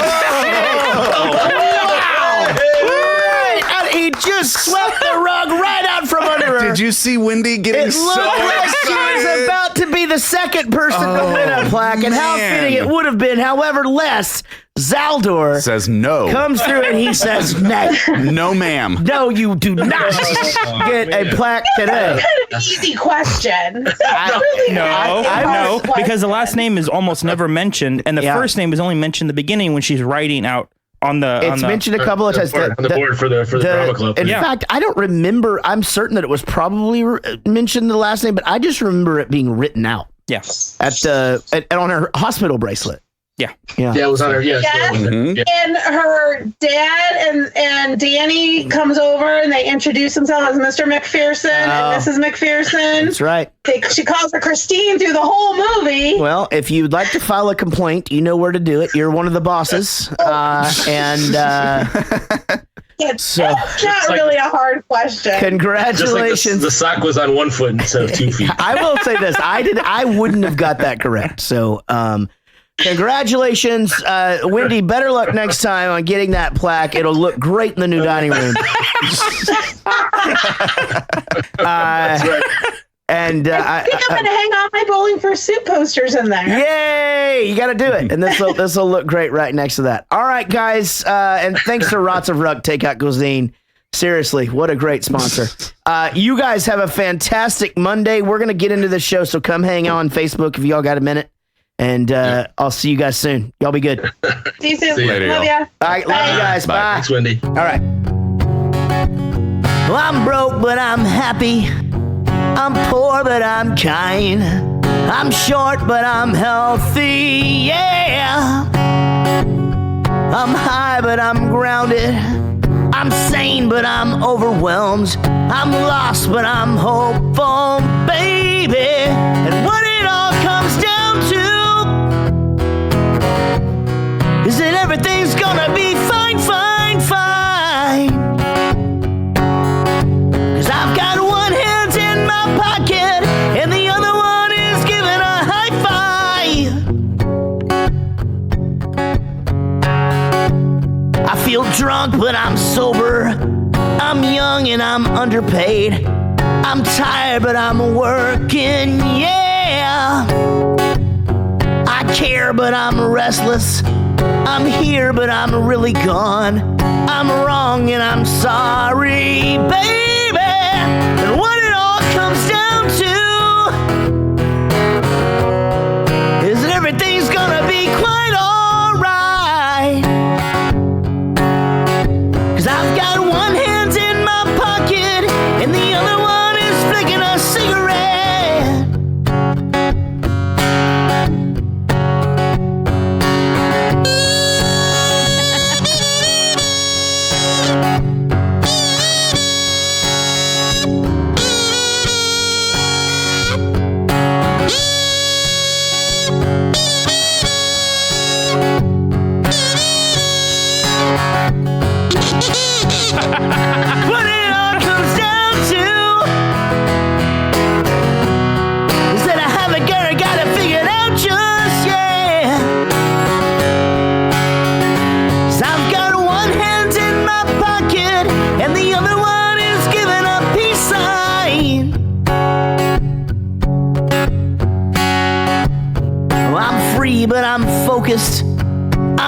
mean, but I'm wise. I'm hard, but I'm friendly, baby. I'm sad, but I'm laughing. I'm brave, but I'm chicken shit. I'm sick, but I'm pretty, baby. And what it all comes down to is that no one's really got it figured out just yet. 'Cause I've got one hand in my pocket and the other one is playing a piano. What it all comes down to, my friends, yeah, is that everything's gonna be fine, fine, fine. 'Cause I've got one hand in my pocket and the other one is hailing a taxi cab.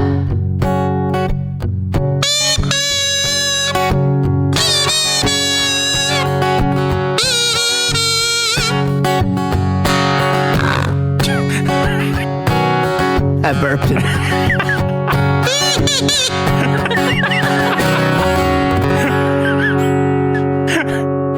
Yes. I thought it broke.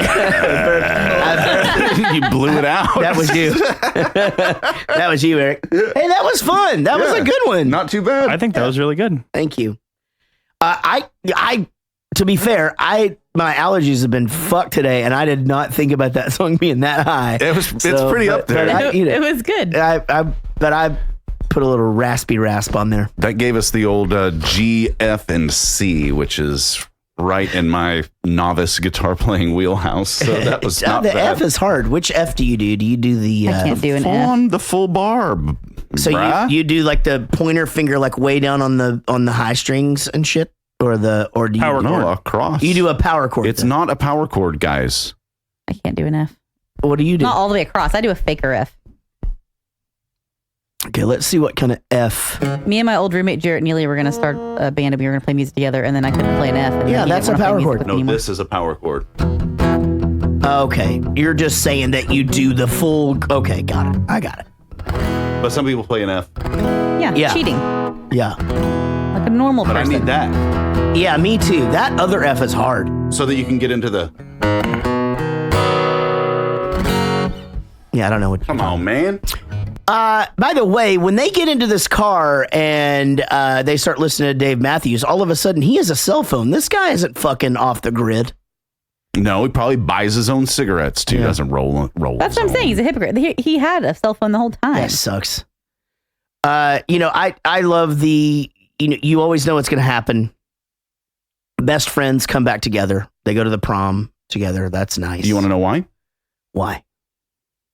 Because friends are friends forever, if the Lord's a Lord of them. And a friend will not say never, till the welcome will not end. And it's hard to let you go. In the Father's hands we know that a lifetime's not too long to live as friends. They used to sing that like at the end of every school year, and I would fucking cry. Yeah, Michael W. Smith, man, the guy was... He fucking did it. Balls to the wall, man, for Jesus. Yeah, he was. He loved it. If you don't think I'm making you a t-shirt that says that, you're fucking balls to the wall for Jesus. Yeah. Dude, Sean, design that shit. With a veggie tail, but it has to be like the eggplant emoji. Balls to the wall for Jesus. That will be right after I do the Team Steel Panther team. What was the other one? Oh, Vince Neil or Nikki Sixx. Team Nikki Sixx, Team Steel Panther. Come back to us. I'm sorry. No, I'm still here. I got to singing and now my lungs want more air. Well, I'm still here. I'm still here. Okay, so successful play. Everybody's happy. Miguel got the job. She's going to Davis. Hey. Is she? What? I was going to let him just go with it. What happened? We didn't do the fucking clip yet. Son of a bitch. I don't know. I just hit one. I don't know what's happening right now. I was trying to guess which one it was going to be. Hey, what's going on, man? Hey, yeah. Okay, that sounds great. Okay. Hey, do you guys want to ditch prom and just go to Mike's instead? Yeah, I hate dances. Yes. Yeah, okay, no problem.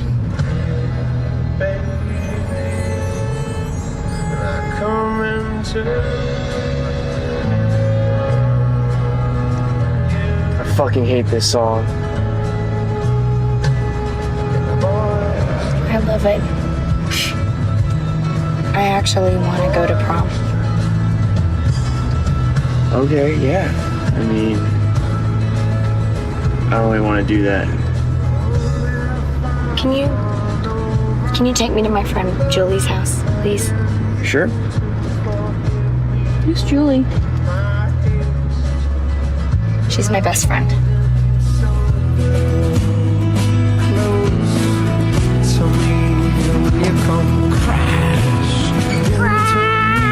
Oh, sorry. Crash into me. Crash into me. So wonder he didn't make boats crash when he dumped the bog on the fucking bridge. Oh yeah, the Chicago River, right? 500 pounds of fucking just... Boy, how long do you have to be on a bus to get 500 pounds of poop? Well, there's water involved in What it. are you talking about? Dave Matthews. Pooped in a bus? 500 pounds of poop? They were going across the Chicago, some deal in Chicago. Like where they dye the river green and all that? They dumped their bus toilet. Oh, I'm not allowed to do that. It fell directly upon a tourist charter. Like literally just covered them in fucking filth and pee and poop. What? And the girls started making out with each other, Yeah. and putting in their Back to it. mouths. Wait, and- was this Lady Turd? Yeah, no, Did you see that one too? no. Jesus. I don't think that's what it You was. love that bit. What? All right, Okay, I do what love kind it of so much. douchebag picks somebody up for prom and then just goes, let's not go to prom, let's go to Mike's. Basically, Hang out with everybody. Mike. Isn't that what everybody... No, but not if there's a plan. Everybody, yeah, all the kids get dressed up. They go to prom, but they get dressed up for homecoming and they don't go to homecoming. They go to dinner and then they go to a party. Oh, they go to prom. Yeah. They don't go to homecoming. No, Prawn. nobody. Freshmen go to homecoming. Maybe the sophomores, but the older ones don't go to homecoming. The dance. They get dressed up. They go to dinner. They go to a party. Oh. Got it. Yeah, I don't know. I mean, I think I went to both for 10 minutes, and that was the end of that deal. Band had a gig. Band rehearsed, which always became gigs. So yeah, there would always be like so many people. I mean, I didn't drink, so like it wasn't a party thing. I was just serious. ready to fucking rock. Yeah, you always are. I'm fucking ready to I rock. pretty much ruined somebody's prom, and then in return, somebody ruined my prom. Like later, in at a different prom later. What does that mean? So I got invited to prom by a boy that I had in one of my classes, and I said no, that I didn't want to, and I had a boyfriend, and I was just like, I don't think so. And so he found another date. Well, of course, a week before prom, his date bails on him, and I was going to prom a week later with my boyfriend. He's like, I know you have a dress because I know you're going. Can you just come with me? And I was like, okay, fine, I'll go with you. Boyfriend didn't care. Just go hang out with your friend at prom. And we went, and it was clearly a fucking setup, and he was trying to make it a date, and it was so awkward. And like, so I like didn't want to dance with him because it was fucking weird. And he like tried to walk me to my door, and it was just, it was the worst. It was the worst ever. So like, he wanted to go to like, he didn't want to go to a party. He wanted to go to like the school function afterwards where like all the teachers go to like main event or something like that. And I was like, my stomach hurts. I want to go home. And it was just awful. And it was a senior prom. So and how then he ruined your prom? Not him. So then I went with my boyfriend to the prom like a week or two later at his. And it was like actually a fucking blast. And then they all wanted to leave and go back to the hotel room. And then the other couple, because we had a hotel room that his mom had gotten us with another couple responsible, right? Sure. And the other couple both got food poisoning, literally had not started drinking yet, and were in the bathroom the entire night while me and him sat there drinking like Jack and Cokes, watching like Forensic Files. Wow, what a fun night. It was awesome. Prom. It's so funny because all those nights are just, they all run together for me. Like, you know what I mean? Like I get all of them kind of mixed up. Yeah. Because there's... Oh, the different proms and homecomings. Yeah, just all that shit. Because I had band... No, but I had band banquets. And then we had a thing called... you had to get invited to this one. It's called... Fuck, I can't think of what it was called. But I got invited all 4 years, which is like a thing. But I will admit, the first year... my freshman year is just because my brother had just left the school and he was fucking royalty. at that fucking place. We had a dance called the Enchantment Under the Sea dance. Motherfucker, and Eric, you were on a roll. So what happened? There was a band playing, and they were playing Earth Angel. And did it? But after that, what happened? Did you see some shit? Yeah, this guy showed up and he started playing Johnny Be Good. Yeah, and it was really good. But most of the people in the crowd with us weren't super into it. But he assured us that our kids would be into it. I feel like I know the answer to this with you, Eric, after tonight's show. But did you ever do something so fucked up that your parents ignored you? One of your parents ignored you for a while? I mean, you mean like the last 2 years of my life? Yeah, that's what I was saying. Yeah, I don't think it was anything specific. Man, really. I got my ear pierced in my junior year, and my dad. Which one, right or left? I got both. Okay. I went ahead and just said, "Fuck it." I got both, and because the thing was, if you were gay, if you got your right one done. Yeah. But I had really long hair, and it didn't fucking matter. Yeah, you were super gay, so you I got get them both 3 in this ear and 1 in this. I did for your first 2 piercings. thing? Yeah, 2 piercings. Dang. 2 sets. 3 in this one and 1 in this one. And anyway, my dad, I'll never forget. He used to make the stinkiest breakfast. And I came down, or I didn't come down. We didn't have a fucking 2-story house. I came down the hall, and he just goes, "What's that?" And I go, "Oh, yeah. I hadn't put my Band-Aids on yet to go to school because I had to put Band-Aids on because we weren't allowed to have them." And he goes, "Oh, you got your ears pierced." And he didn't talk to me for 2 months. Huh. But you were living in the same house. Yeah, but I was never home. I mean, it's not, you know what I mean? I would see him in passing and I'd just fucking go by. Hey, old man. Make me stinky breakfast. Because I'm Doug and I'm out of here. I don't know. I thought I was that was on some MTV show for a while. Okay, go ahead. I went on a school trip for cosmetology quiz bowl, which I was one of the regional champions. I bet. And used my friend Autumn's ID to go get my lips pierced, my lip pierced 2 times. Right. And I called my mom when I did it. So I had a couple days before I got home, and I thought it was going to be and she was pissed. And then I got home and she was like, all right, it's kind of cute. It was just total opposite story. Yeah. Was it each side like they do No, now, I had 2 on one side. Okay. All right, I got one more topic, then we're going to pee. Hold on, I got a story. Okay, God damn it, Sean, go. You don't say anything for 2 years, and then I've got to pee really bad, and you got something to say. No, I was going to tell you about a story that I went to a dance at. Okay, I was just joking. Go. So I was while you guys were talking, I had to find the photo. Mormon girls. No, this is actually a dance that I wanted to go to in high school. Mormon girls. So I was 15 and a half, 16, somewhere right around there. I didn't have a license, no permit or nothing. Eastern boys and Mormon girls. Sorry. How bad do you have to pee, Jarrett? I just have it in my head now. I can't help it. I'm sorry, Sean. I really am interested in this. So anyways, there was sometimes you're better off dead. There was a hot girl at the school. I was like, man, I'm going to ask her out. My friends are like, there's no way she's going to go with you. I asked her out. She said, yeah. And I'm like, I ran home, told my parents. They're like, awesome. How are you going to get there? I'm like, I don't know. Because she was a year younger. And I was 15 and a half, 16. So my dad was like, you know what? Take the keys to the truck. Yeah. I was like, for real? He was like, yeah, just don't wreck it. And he goes, I've driven with you around. You'll be fine. You didn't have a license yet? Didn't even have a permit. Oh, shit. And the high school was maybe 2-3 miles away. Okay. So I washed the truck, got all ready, drove right around the block to go pick her up. And we're driving. She goes, you have a license? I'm like, no. He's just letting me drive it. She's like, oh, that's kind of cool. So we pull up to the school. We walk in. I see you always see your friends' groups. And you're like, hey, let's go hang out with them. And yeah. We go over there. And a few minutes later, she's like, I'm going to go say hi to my friends. I'm like, okay, cool. Hour goes by. I don't know where the hell she's at. And I start asking around oh yeah, she left with so-and-so. I was like, really? And then my buddy, he's not Mormon, but he had her with her. He was like, let's go to Denny's, man. Yeah. So we just went to Denny's until 2 a.m. That happened to me fucking 8th grade sports banquet, man. I actually wrote a song. There's a Bowling for Soup recording of it somewhere. And it's a song called Sports Banquet. And I took Dana Lundy and I went and I rented there's a photo of me at my parents' house, white tuxedo, lavender cummerbund and tie because her dress was lavender.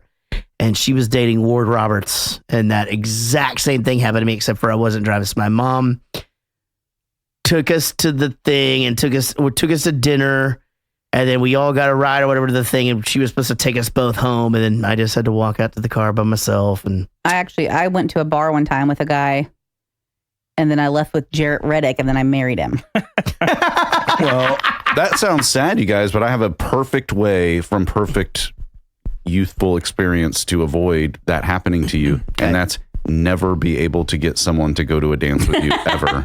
And then you don't have to worry about them leaving with somebody else. You just go. Did you go to prom? And play basketball in the gym while everyone else is dancing. The gym isn't open. The gym was open for our socials for sure.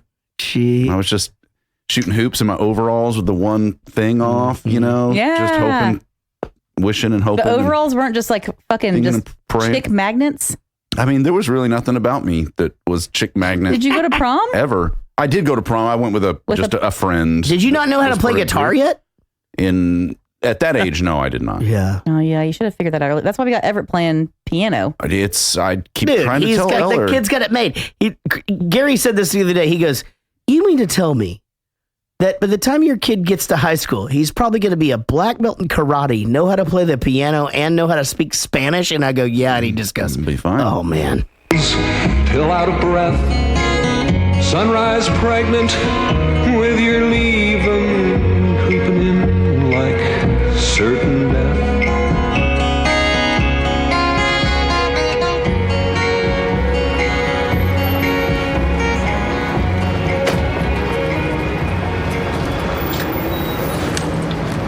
Thank you for driving. You're welcome. You're not coming. You can't walk up to the gates anymore anyway. Yeah, but I'm going to college. Well, Dad will walk you to security. Parking's too expensive here.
Okay. She'll be back. She'll come back. Call her on the emergency cell phone and tell her to come back out. Yeah, because back in those days, you didn't just use the cell phone. It is true. That also, this is... Yeah, you had minutes. Fuck that. By the way, this is right after 9/11. That car did not get parked there. There's no way. There is no way. It would have been a bomb squad 100%, surrounding like it already. in 1 second. Yeah, just dogs and shit everywhere, you know? Dog shit? I said dogs and dogs and shit. Yeah. Yeah, so you can't park there. And yeah, I mean, we talked about the second mortgage thing. I'm not a... Did you cry in this movie? The first time. Yeah, the first time I watched it. This time I did not because I got to watch this movie in 15-minute increments bursts because of my son. Yeah. So, but yeah, I definitely, when we saw it in the theater, 100%. When did this movie come out? 2017. Yeah, just a couple years ago. Okay. I do wonder, had I seen it then, if it would have been the same impact. Yeah, as impactful as it was last night when I watched it. I'm not kidding you guys. It was like an hour of 30 minutes of crying. No, I get that. 2 hours of talking to Kelsey afterwards. That's a big deal, with though. her trying to tell me, maybe you should write your mom a letter and explain how you feel. Well, that's not going to work. And, all this stuff. So, but 2 years ago, I mean, I guess we might have still been talking. I wonder if, that would have been different. Probably so. But you would have probably felt the same about the relationship. Yes, Just yes. The less relationship's never been great. But you would have for sure. felt less about the distance. Yes, you're right. So, what part did you cry about when you saw it the first time? This part fucking destroyed me. Yeah, just her like that panic, like that immediate regret. Yeah. But I think there's another part that I cried in this, but I would have to. I cried whenever her first boyfriend was crying after her work. That made me cry. I remember. Yeah. I mean, there's so much in that too. Yes. Just being. I'm surprised we didn't talk about just that. being in this traditional Catholic and you're in this religious school, and it's and I think he really did care about her, but like, what a confusing time for your sexuality anyway. Well, and even I mean, I know you say that it was different, but I mean, even 20 years ago, it's just a constant. I mean, that someone with that is gay and in high school and supposed to be a certain way, and especially in a traditional Irish Catholic family of old money and all that. At a Catholic school. Yeah, you're just supposed to behave a certain way. Yeah. That's really hard. Yeah, I mean, this was only 3 years after the Matthew Shepard murder. You know what I mean? Like one of the most impactful murders of a homosexual boy who's about the age of this kid. I mean, it wasn't a safe time. No. And especially maybe in that environment. But like you said, even if it was, and I wouldn't know today. I mean, you'd like to think that it is, and there's more gay characters on TV and in movies, and you think it's a safer space to come out. But that may be true on a social level, but that, like you said, is not always true on a family level. 100% accurate. Had either one of me or my brother come out as gay to my parents, would have been the end of that right then and there. I have friends right now that just could not. She has a really close friend who is on that side of things, and it's a grown person who will never tell their parents because of that, and will never live. I mean, literally tried to go to conversion therapy on their own this year as an adult. I mean, just because it's just open, and it's a very loving family, and they have this great community, but it just wouldn't be okay ever. End of story. And that's crazy to me. It's the saddest thing. Crazy to live your whole life just not being able to just be the person that you only get one shot at it, and then that's it. And this opportunity comes once in a lifetime. Oh, no. Yo, you better lose yourself in the music. I'm sorry. Mom spaghetti. Yeah. Whatever. Yeah, it's crazy. I mean, there's a viral video right now about this this kid. Looks like he's probably in 9th grade, or maybe he's a little older. Jordan Steffi, whatever, you can find it, of him pretty much grown man bitch slapping a kid. Finally, just yelling at him call me faggot one more time. Literally loses his shit and finally smacks down this kid, and it's going viral. It's happening right now in the middle of, you know what I mean? He lost his shit, and that's a story of somebody being bigger, luckily, than the little shithead bully.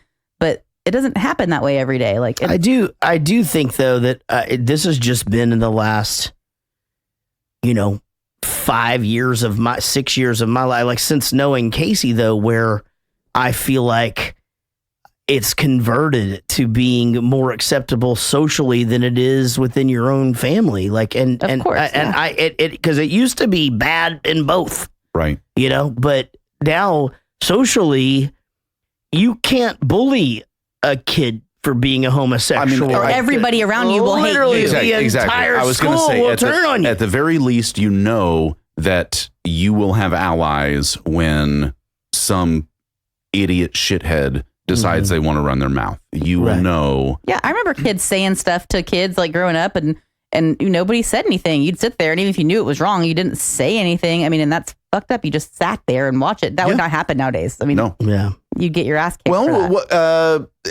what's the 21 Jump Street, the second one, 22 Jump Street or whatever, when one of the guys calls a kid a faggot or something. And then he finds out he's really is gay. And he's like, oh, no. Yeah, and all the kids are like, wait, what? You just called him, Yeah. And so I would love to think that continues as we move on, but that will never. I mean, I don't know how that changes inside a family. That can change socially.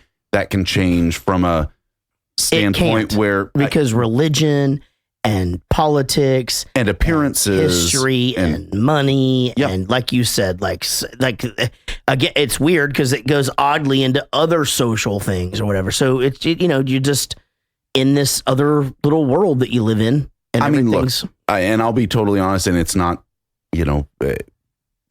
for anything we've talked about before, but I mean, I remember having a conversation with my parents about being interested in a black girl that went to my school and them going, no, what would your grandparents think if you, That's insane to me. What would you ever tell your kids if they were confused about what race they were? And I'm sitting there going, I'm in 8th grade and I just think this girl's I just want to go on a date with this pretty nice girl. Yeah. See, I feel like that. The only girl who's nice to me, and you guys know I've never had a girlfriend, so I feel like that awesome? now probably is less of a thing, than the other. Absolutely. I think now it wouldn't, but I mean, that was 30 years ago. That's what I'm saying.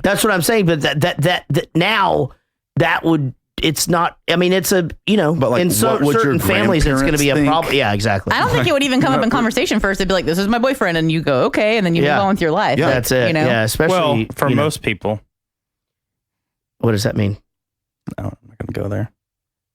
What the fuck just happened? You just fucking put the brakes. I thought you guys were going to I got it. Catch on what I was talking about, but yeah.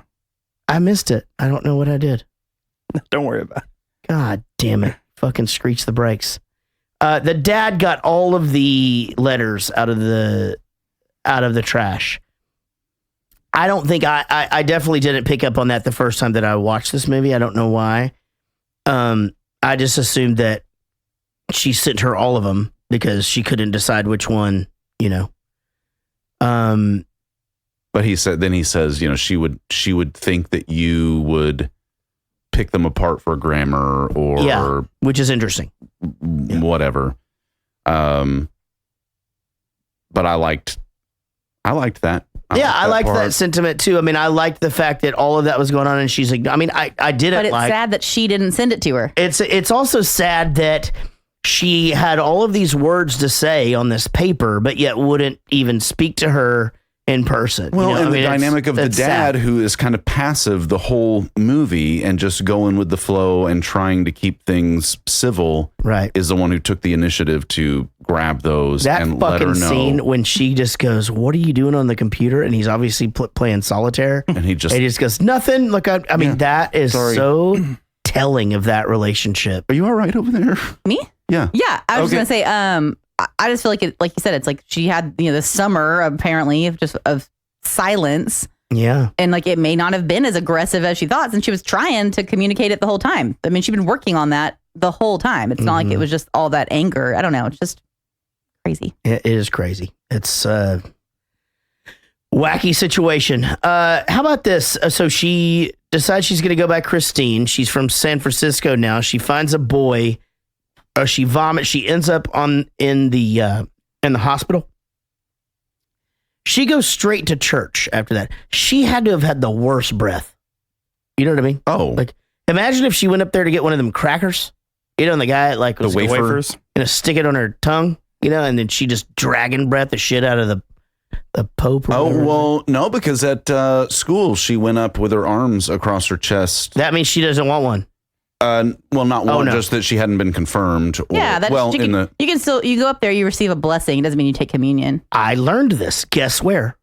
Casey's grandmother's church. Oh, yeah. You could go up there and was it arms crossed? No, yeah, that's a thing. But whenever we went to Lutheran church, yeah, they're Lutheran. But yeah, it's just known that if you don't put your hand out, then he'll just give you a blessing to one of these guys, and then send you on your way. I think in the Catholic Church, it's also if you can go up because I'm not Catholic and wasn't raised Catholic, but have been to a Catholic church before. And although I took communion at my church growing up.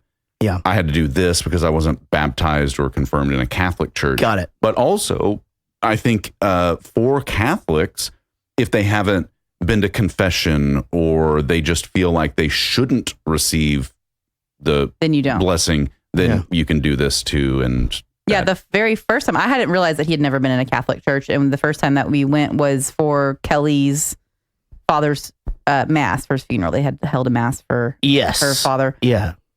And we went, and it was, I don't know, but my stepdad's Italian. I mean, he's an Italian New York Catholic guy. And when you go up there, you go to midnight mass at Christmas and you do all the stuff I've done. You sit, you kneel, you stand, you kneel, you sit, you know. And it was time to go up, and they were doing communion, and, but you didn't have to take communion. You're just going through, and it's just kind of like a gesture. And I was like, you want to go? And he was like, no, like, I'm not going to do that. No, I didn't do that. And I didn't realize until we left and that he had just never done it before. I was like, that's kind of weird that you wouldn't just go walk up there and let the guy just, have a good day. It's kind of a thing, but, but I think you panicked. You're like, I don't know what the fuck they're doing. Well, I go back and forth on all that stuff anyway, but I think really I thought I was doing something wrong. Like, because in the Church of Christ, if they pass that cracker around, you're not allowed to take a piece of it unless you have certain criteria. And there's a little thumb thing of grape juice. Mm-hmm. Yeah. Do you know what I'm talking about? Yeah. Well, you're only allowed to do that if you've been baptized. If you've been baptized or whatever, and all this. So, which is so weird because I totally used to take communion at my grandma's church all the time growing up. I don't know, I just would, and I never even was weird. I don't know, and I never was baptized. And we both grew up Church of Christ, and so the first time I went to a Catholic church, and they said, we're going to do communion, and everyone's going to get out of line and go up the aisle, but since you aren't Catholic and all this, you just said online. It's on the line. You just New Yorked the shit out of it. No, I said hold the line. Love isn't always on time. No, you just whoa. You go. Since if you're online, you have to get online. That's what you said. Okay. Not inline. We say inline down here. I usually say inline, so I don't know. Everyone was getting. I didn't mean to interrupt you. I love you so much. Keep going with the story. Okay. And I remember getting kind of offended by it and going, I'm not walking up there just so some guy can, feel pity for my mortal soul and you should bless pass me that as shit I to walk me, right? away. Yeah. Fuck that. I'm just going to sit right here. But I ended up going up there. Man, I will tell you this. It's funny growing up in just such a simple environment of just, no music and everybody's singing and just, the acapella harmonies and all that shit.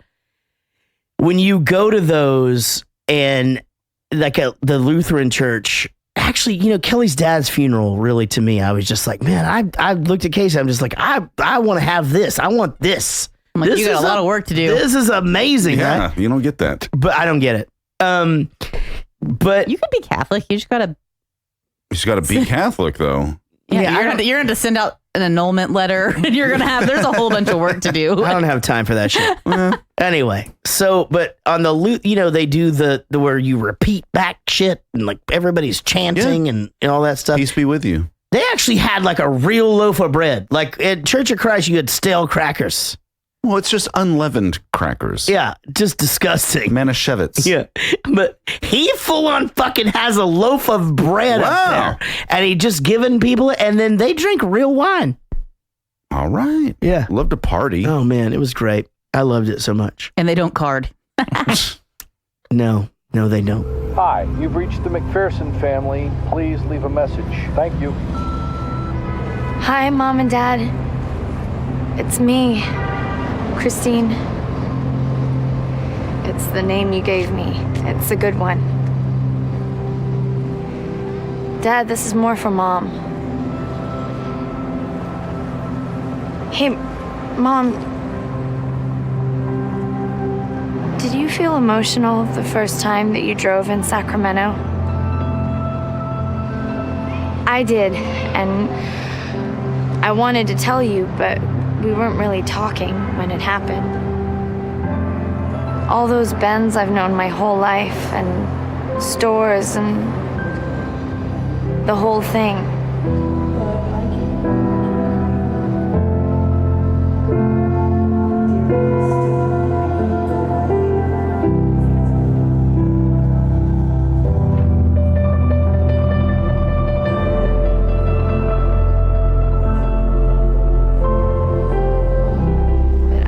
Tell you.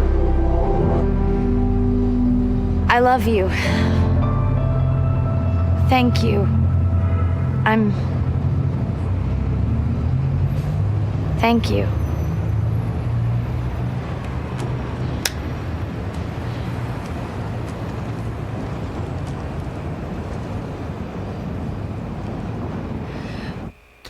Wow, I feel good. That is also where I cried.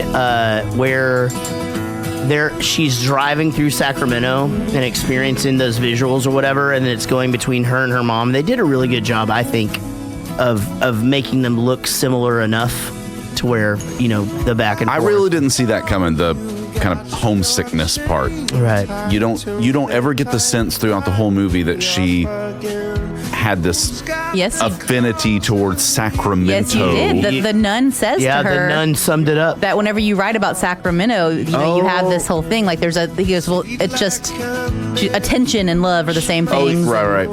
Special attention to it. Yeah. I felt really emotional driving through Louisville, Texas the first time, you know, to Taco Bell. I didn't. I just drove to Taco Bell. Which Taco Bell? One on Main Street. Where is that? Oh, the one by Dairy Queen? No.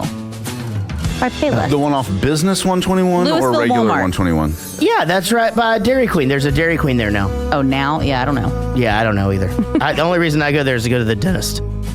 You go to Louisville to go to the dentist? No, I go to Flower Mound to go to the He doesn't dentist. go to Louisville for anything. He's snobby. I don't go to Louisville for shit. He criticizes my dentist. He's never met him. He's never been there. He's always like, will you just go to that crappy little dentist? What kind of hack would practice dentistry in Louisville? I know. I'm like, well, he probably doesn't pay a lot because he spends half the year in like Africa fixing teeth for small children. He's like, nah, whatever. I got a friend that does that. Now, I want to thank our new... We just got a new supporter, guys. Oliver Robbins.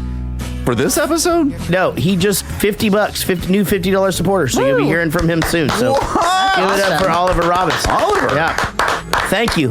Yeah, if you want to support the show, go to patreon.com/Jarrett Goes to the Movies. Also, anytime we post some shit or post our podcast, if you share it, we'll say your name. So Stuart May, Kristen Noel Osborne, Celeste Mary Meadows, Jared Spear, Tess Green, Chris Pulse, Simon Rogers, Woody Chambers, Joey Bishop,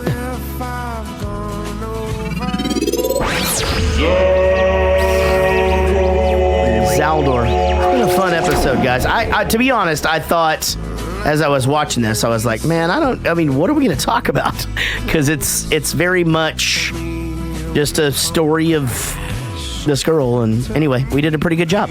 Because you're a total pro, man. You're a total pro. You pick up all the intricacies of these kind of things. I don't know that really, if I deserve that. Will you just accept a compliment? Yep, I had a great time. All right. Coming thank from you, Eric. guys. And, shut up. It's jerking off dudes like this from different angles. Yeah. Different angles. That's a pretty good one. Guys, thanks for listening to Jarrett Goes to the Movies. We'll see you down the road. So long.